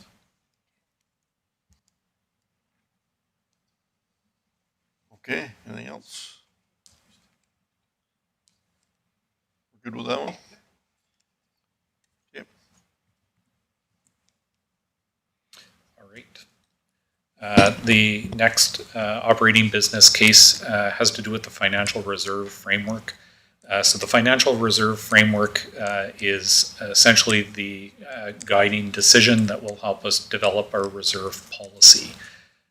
So we can see in the information in this business case, our current reserves sit, when we talk about unrestricted reserves, in operating 228,000 and in capital $3.2 million. The challenge we have here is we want our contributions to reserve to be significant enough that our balances are building. And at the moment, our contributions to reserve are approximately equal to our average contribution to capital from reserve. So our ins and our outs are very close to the same, which means our balances are essentially unchanging. And over the course of time, when you have a year that's a little bit higher, you have a project that comes up outside of the budget cycle, that eats into that unrestricted balance that we're holding. So over the last few years, we've seen that balance in the unrestricted capital decreasing. And so what we'd be looking for in this framework is ultimately a framework that allows us to build that up. What I suggested in the framework, Darren, if I could get you to scroll down a bit, what I've suggested, so this information is just showing kind of what that capital looked like. But in the framework here, what we've talked about as the target for these reserves amounts is to be approximately 10% of the capital assets associated with that function. So we're talking about 6 capital reserves here, an equipment reserve, an infrastructure reserve, and then 4 utility reserves, 1 for each of our utilities. There are also in the framework 2 operating reserves that are not funded by budgeted contributions, as well as 3 other capital reserves that are also not funded by budget. They have other sources of funding. So for this conversation, I'm speaking to the budget amounts because that's what we're here for tonight. So if get a little bit lower on the screen. So what we're talking about is we have approximately, if we established the target at 10% of our capital assets, which is approximately 252 million, that would see our target for capital reserves at 25 million. And that's the number we're carrying right now is 3.6. So what I've proposed here is that we increase our investment into capital reserves, these budget funded reserves, by 1% of the target, or $252,000 a year, and that we continue that rate of contribution increase to capital reserves until we start to see the balances that allow us to meet the municipal contribution towards our large capital projects. So as soon as that contribution amount goes over the average contribution to capital, which is annually about 2.2 million, you'll start to see positive growth. And you can see in the model that I designed here is that beginning in 2027, if we continue that additional 1% of target increase, we'd start to see that reserve building to the point where in 2029, we'd be seeing a $665,000 net growth for that year in our capital reserves.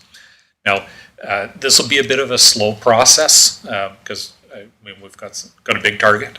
It'll take us some time to get there. Also, there will be times in the process where capital demands will require us to invest more.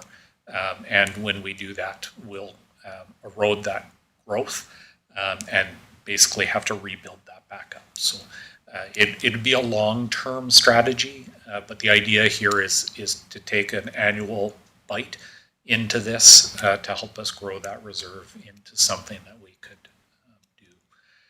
So in terms of the operating business case, the cost of this plan would be $252,700. And if council was comfortable increasing that contribution, it would be the start of a plan to get our reserve balances closer to where we'd like to see them growing. Councillor Rifford. Thank you, Mr. Mayor. I guess to Rob. Obviously, the increase in reserves is a good plan. With the land switch on before, is there an appetite to leave this switch off and then see what the number is and then turn this one on? Maybe the plan being long-term can start next year or the year after that due to the fact that there's other big things in the budget, right? Just a thought. All right, thank you, Councillor Firth. Thank you, Mr. Mayor. I think it's an easy one to turn off, but like you turn it off this year, you turn it off next year. And I think it's important to have a plan or a framework to grow our reserves. It's part of our fiscal responsibility as a public body. It's saving for a rainy day. I mean, like, God forbid something catastrophic happens, but if you look at what Calgary's dealing with right now, I think I see your point of deferring it, but I think it's important to start now. All right, thank you, Councillor Sorensen. Yeah, I think the trouble is that it's been deferred for too long. And now we're trying to play catch up and it's resting on our shoulders. So no matter where we are sitting with our budget, I think we have to try and make this work. Because we're just, trying to continue growing our reserves, which we've actually been depleting. I know every year we've been trying to let that number grow, but projects come arise and we're always saying yes to certain needs in our community. But it would be nice if we did have some money to fall into so that we can say yes and not go into our long-term borrowing. Great, all right, thank you. Councillor Everett? Thank you, Mr. Mayor. Yep, I can, the number of valid points. My comment was just to see the number prior with it off and then turn it back on and see where it went. Okay, we're good with that then? Yep. Okay. All right. All right, I, just before I get to the last one, I know there had been discussion at the council level about the M&E tax as well. So the M&E tax is the portion of taxation that is charged on industrial properties for the machines and equipment that we find inside. So usually this is manufacturing equipment or processing equipment. And so it's not the land, it's not the building, it's that mechanical piece that you find inside. There are a number of jurisdictions that over the course of the years have eliminated this form of taxation, and there is a conversation about shifting the M&E to other portions.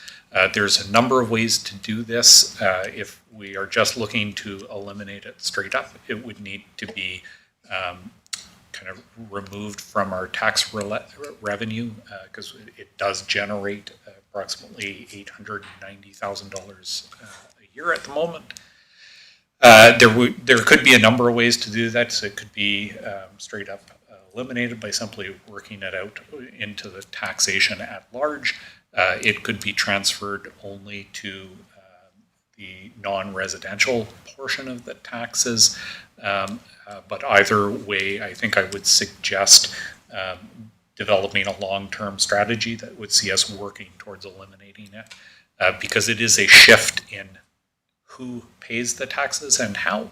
It does create a tax strain, and as council knows, there's all of these items we talk about tonight create a tax impact. So if we were looking to tackle something like this, I would suggest, kind of picking a timeline, dividing that revenue over that portion, and we would slowly work to affect that tax plan.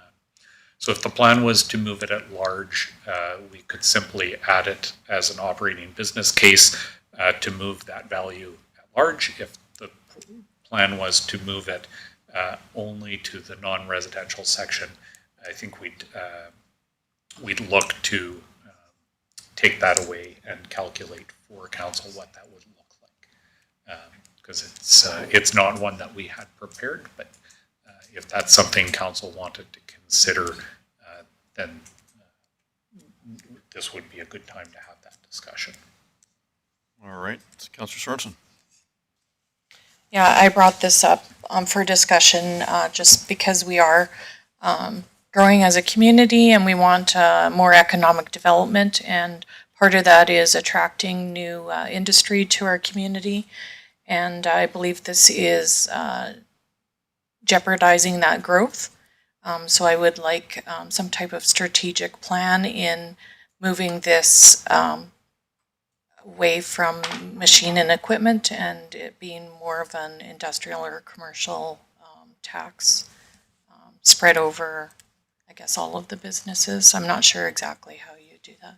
Good. Okay. I just asked a question. So from that perspective, Councillor Sorensen, would you be looking in 2026 for administration to prepare a strategy on how it could be implemented going forward?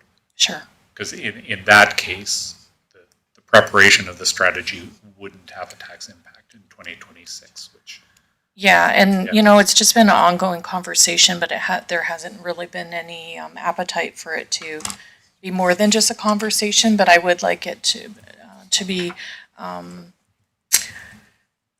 presented to council so that all of us can make an educated decision on how to move forward.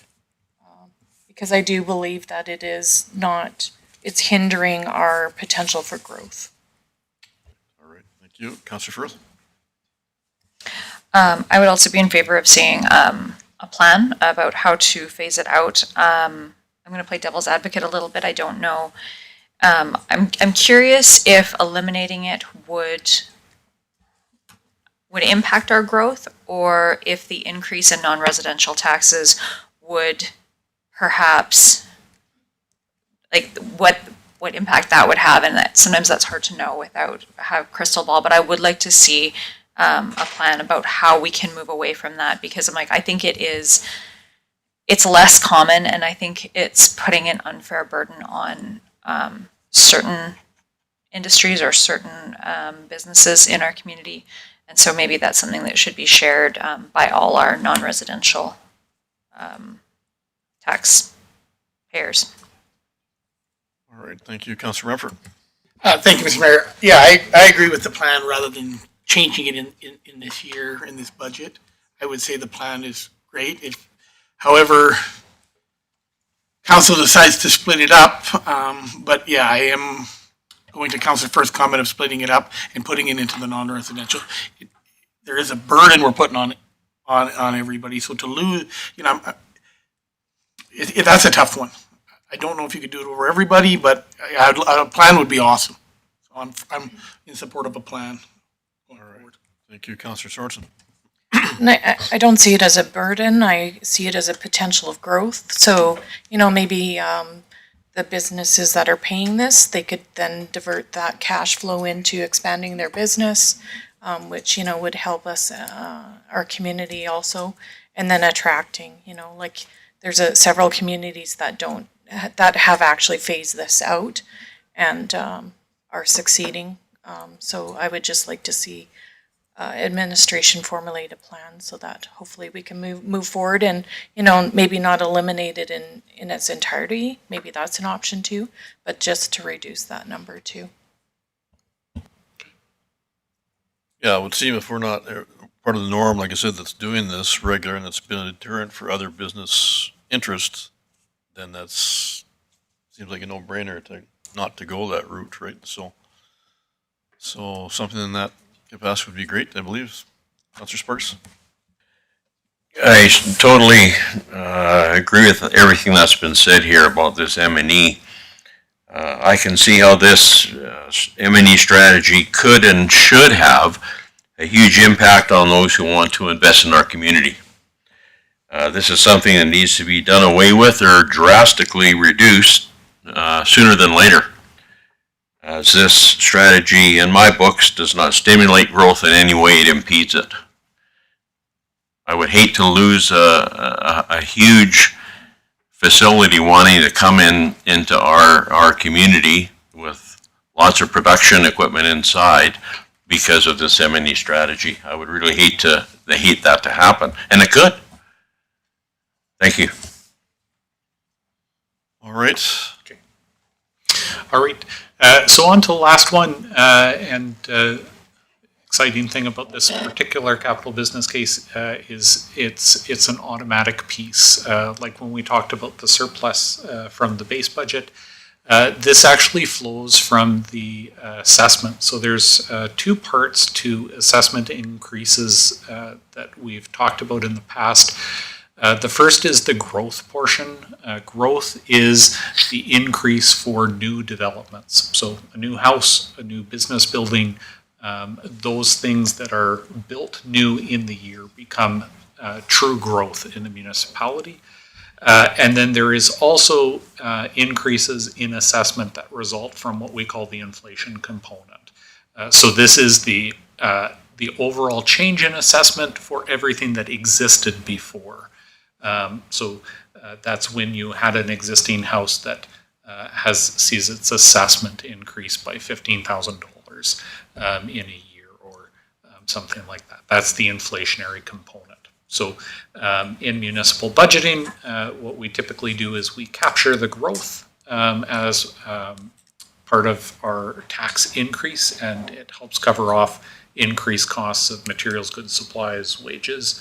And then there needs to be a bit of a different conversation about inflation, because the inflationary piece, the way it works is when we have inflation in our assessment values, if we don't change the tax rate, if we fix the tax rate at whatever it was last year and assessment grows by 10%, what we'll see is we will see a 10% increase in revenue.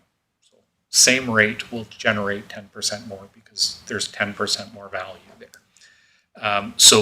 Oftentimes what councils choose to do with this inflation is to attribute a portion of it to reduce the overall tax drain on taxpayers by allowing it to reduce the rate down to the revenue component.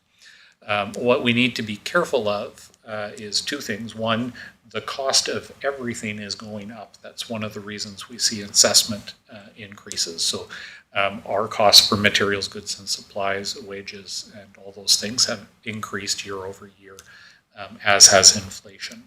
But when we look at the summary, so that's the document we have on the screen, we see that residential growth is approximately 13.5% when we look at growth and inflation together, and the inflation component is about 10.62%. On the non-residential side, the growth factor is a little bit stronger there, but the inflation number is still very high at 10.4%.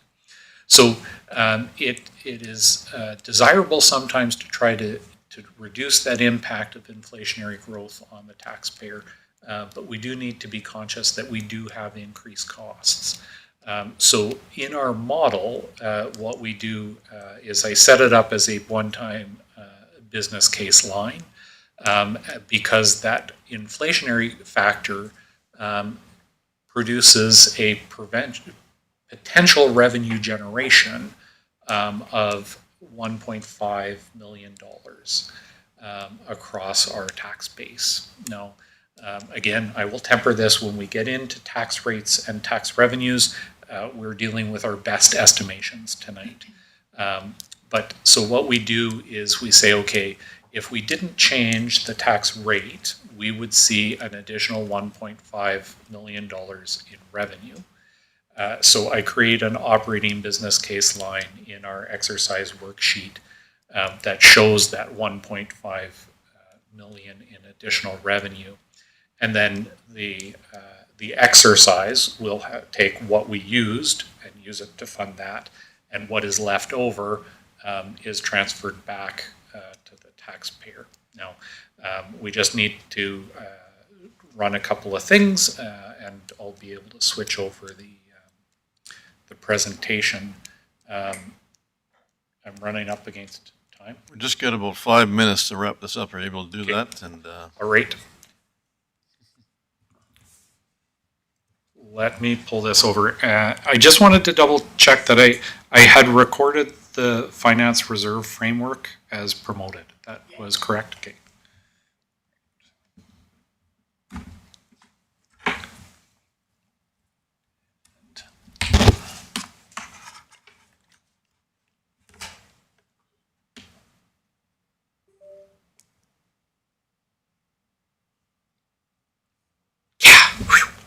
Okay. Okay.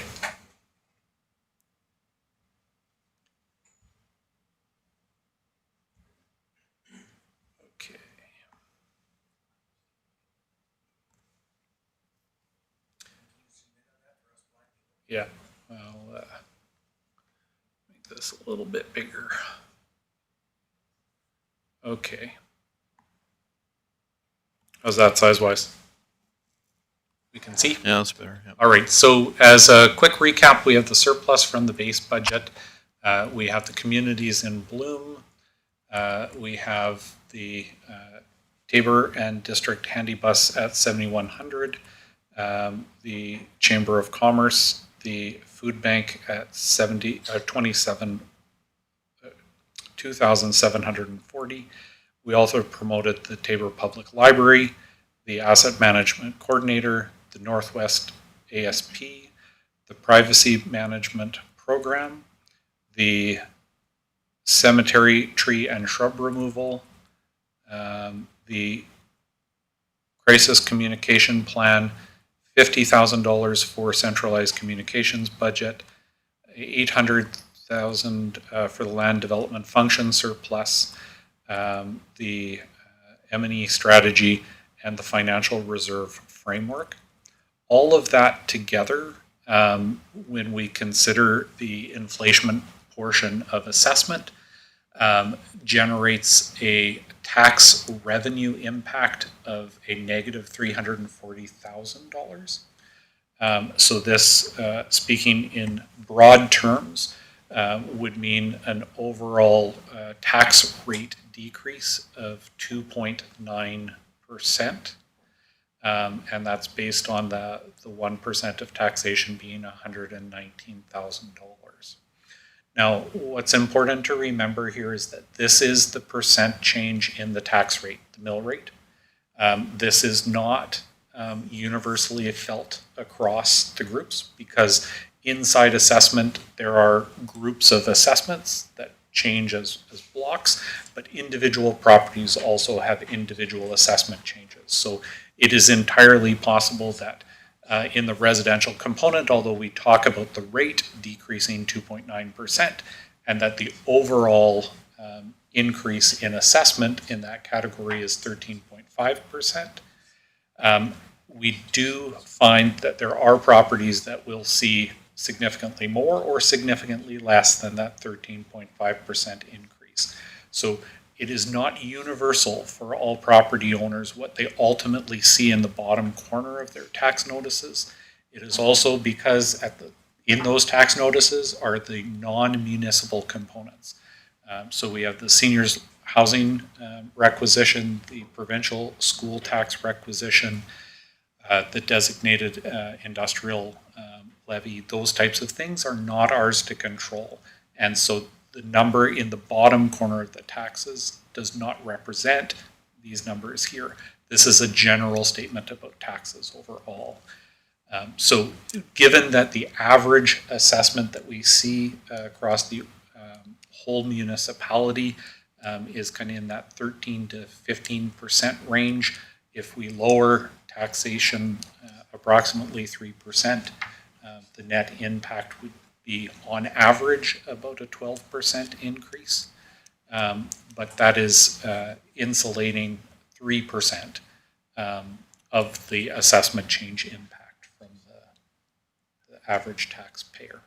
So recognizing that the only way to completely insulate that is to give up all of the assessment increase, growth and inflation. So this is the compromise that we've built with these particular light switches on. So if looking at this number, a rate decrease, a revenue decrease of 2.9%, if that is a number that council is comfortable with, then this is the time where we would proceed with approving the operating budget for 2026. If council is not quite ready, then the discussion is we go up and review the light switches to make sure that we find the number that council is comfortable with, because again, this is council's budget deliberations. These are council's decisions. You have full ownership of this budget. These are your numbers. So the question at this point is this the number which council finds comfortable, or is there additional work that needs to be done? All right. Any questions or comments? Mr. Thibault. Rob, just for my own benefit, if we chose to not promote the property assessment inflation, so if you were to just remove that in real time, that is going to show us a different overall tax impact, correct? Yeah. So the impact of all of the changes that council made, setting aside the inflation discussion, the assessment inflation discussion, it's a 9.67% increase in revenue requirement. So that's when we say that inflation piece generates $1.5 million of additional revenue.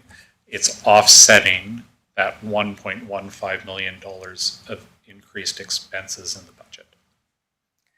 And again, just for my clarity, if you turn that back on, promote it, what we're telling council is that there is still an increase of like 11 or almost 12% is what people will see on their bill.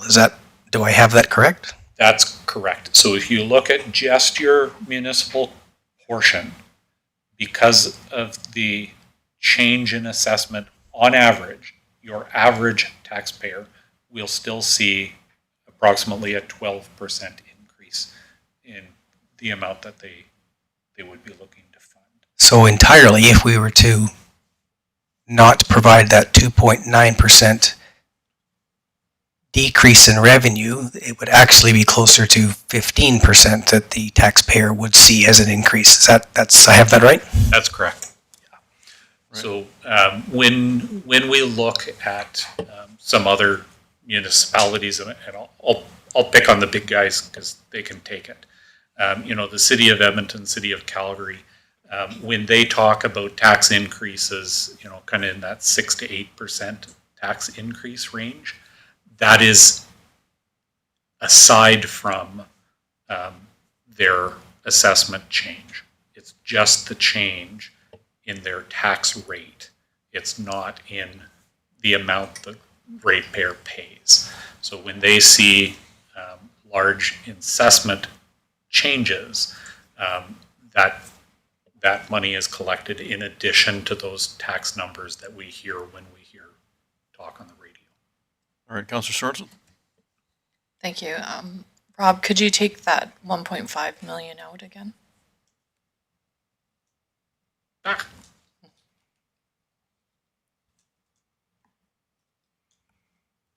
Not exactly sure what that did, but it was not what I was trying to do. Okay, so we already have a 4% tax built in, right, to our budget? Sorry. Like I thought I seen 4% on something already. So that could be when we looked at the base budget, the change in net taxation, maybe. So that number includes, so when we budget taxes, what we do is we take the 2025 actuals and we add growth. So the 2025 actuals plus growth is approximately 4% higher than what we budgeted in 2025. Okay. So we're looking at 9.67% that we need to generate as revenue for our operating budget. That's right. Based on these light switches, they require 9.67% additional revenue, which is $1.15 million. So if we took all of that off, then we would just need 4% to have our operating budget as a property tax. If you took all of those off, the operating budget is currently providing $141,000. So you'd actually see, so when these were all off. Like for our operating budget of what, 15 million? Like what's our normal operating budget, or 22 million? 32? Yeah. So for 32 million for operating budget, if we weren't to do any of these extras, what would our property tax need to sit at? Because these are just extra wishes, right? What's the If easiest this way was of our running- true budget, we don't have to do any of these. And we could just keep it as is. Except the land, deferral of the land. Please don't ask me a ton of questions about this spreadsheet, but 1.5 plus, so 1.641.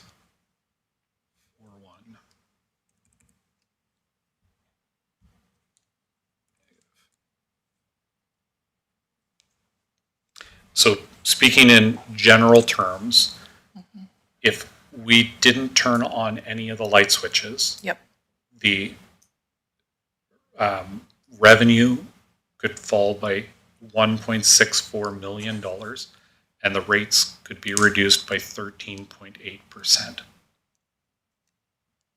Now, the challenge in that capacity would be when assessment changes and if it took a downward trend, all of that revenue would need to be taken back in tax increases. Right? So everything that we give up in the tax rate would need to be built back in if assessments begin to fall. And I understand it the other way, because we're adding 1.5 million to the budget to offset the assessments. And when the assessments go down, we're going to have to come up with 1.5 million because of the property assessments have gone down. This is too many numbers. It's too long of a night. So essentially, the $1.5 million is additional revenue provided by your inflation. By the inflation of the assessments. And the portion of that that is used Yeah. gets built into the tax rate. Right. And the portion of it that's given back is taken out. And so when you have any portion that you've built into the tax rate stays into the tax rate unless you Right. give it up. Yeah. And so that's the piece, right? So when we look at this number,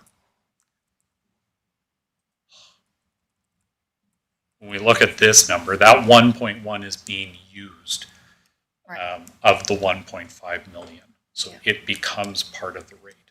Right. But in this model, where we're giving it all up, that's all going back, reducing the rate. So then next It year, goes back to the all of your budgetary increases, plus if you had a reversal of our fortunes with assessment. I shouldn't call it a fortune, because really our position with assessment is not fortunate.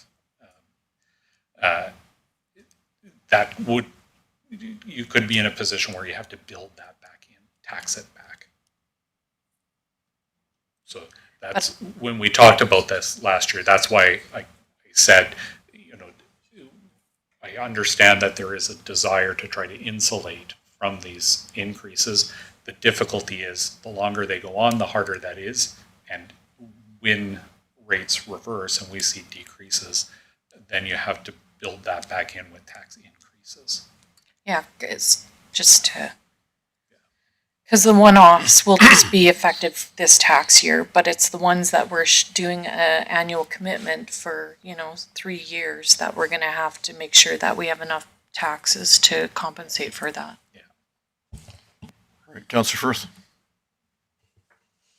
Thanks. Through to Mr. Osmond. So, but you're talking about increasing and decreasing of the tax rate, so the mill rate. But is there a scenario where a municipality would keep their tax rate flat year over year? Because I'm like, that doesn't seem sustainable to me either, because assessments go up and down every year based on a number of different factors. Your revenue, or like the tax revenue that you need to generate to run a municipality, is going to increase gradually every year. That's just the way it works. So wouldn't it be, so it makes sense that tax rates would go up and down to compensate for the assessments. So typically what you see is in most municipalities, what you see tax rates increasing over time, that they don't go up and down with assessment, because many municipalities see the assessment as simply the other side of the equation. We don't control assessments any more than we control school tax. So we don't we don't play with those. There are examples of municipalities that hold their rate flat. The difficulty, their stories typically end in disaster because what happens is that the cost of things over time goes up. And so if you hold your rate the same and you're essentially giving back your growth and your inflationary assessment changes every year, holding that number, eventually you will find yourself in a position where your revenue no longer meets your service levels. And then you will have read about these municipalities in the news because they're the ones who come forward that say, we no longer have the ability to meet our operating obligations. The tax increase it would require to get there is far more than we could levy. And there are some of those stories right now in the media. We see them all the time.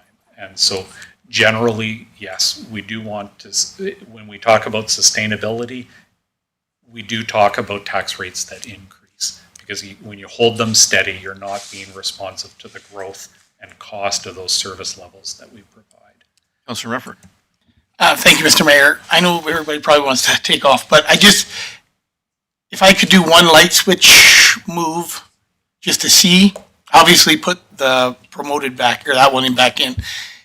I guess it's just for me, I look at the reserve framework, the land development, and then all of the other ones like the community ones. That's very community minded. So I'm just gonna be the bad guy to a few people here. Can I defer all the ones that are not in my, would be take out the 50 grand for the communications. I guess we can see this better here. The crisis thing. Yep. The trees. The trees? Just a moment. Oh, here. sorry. I'm going to do this a bit differently. I don't want to.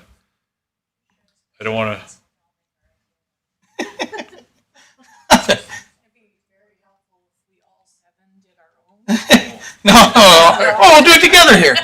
Yeah, the 35 from the. Yeah.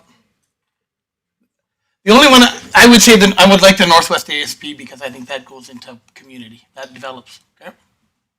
And yeah, the other one is the 35 grand for the shrubs.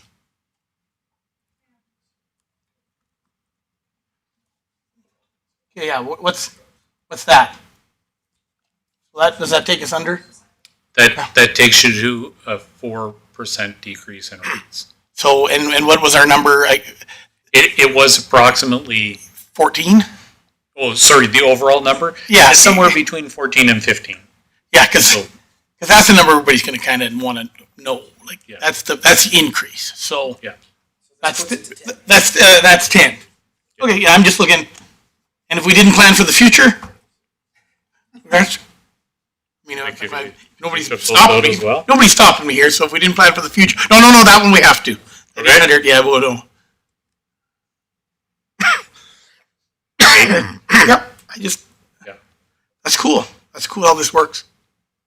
Thanks. So, recognizing that we are quarter after 9, I am gathering that it's time to wrap this evening up. What I think we would need at this point is I can go back, provide some additional information, but we will need to establish some time for council to come back to this discussion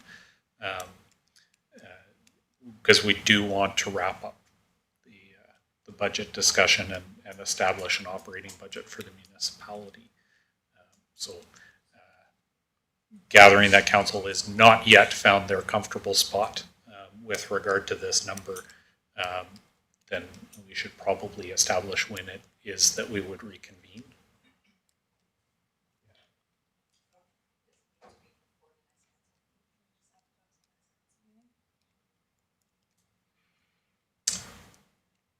Yes. Yeah, it could be. The challenge is that the later and later we get, the harder and harder it gets. There is a deadline by which we have to set the taxes and things like that. So we have to have the taxes set by the end of April. There's a firm deadline there. And so and because in the operating there are a number of projects and things that need to go ahead, we want to be conscious of the fact that those take time for us to initiate. So, All right, Councillor Sorensen. Yeah, I was just looking to see if there was a motion pre-done for us, or if this was all just going to be an session for information.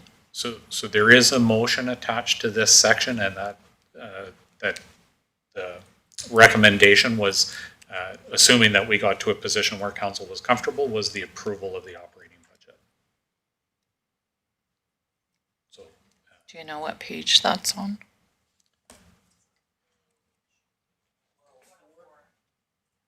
okay.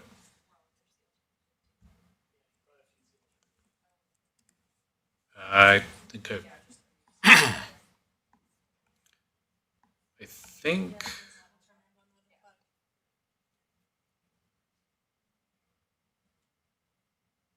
Yeah, so it's just that we accept the report and discussion on the operating budget, and that we bring the following information. So it would essentially be this information to a future meeting.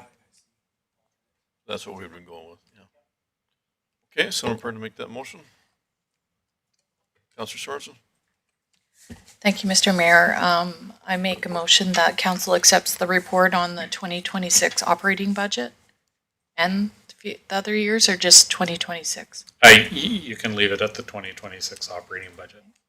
For information, and further that administration prepare the following information for consideration at a future meeting at council.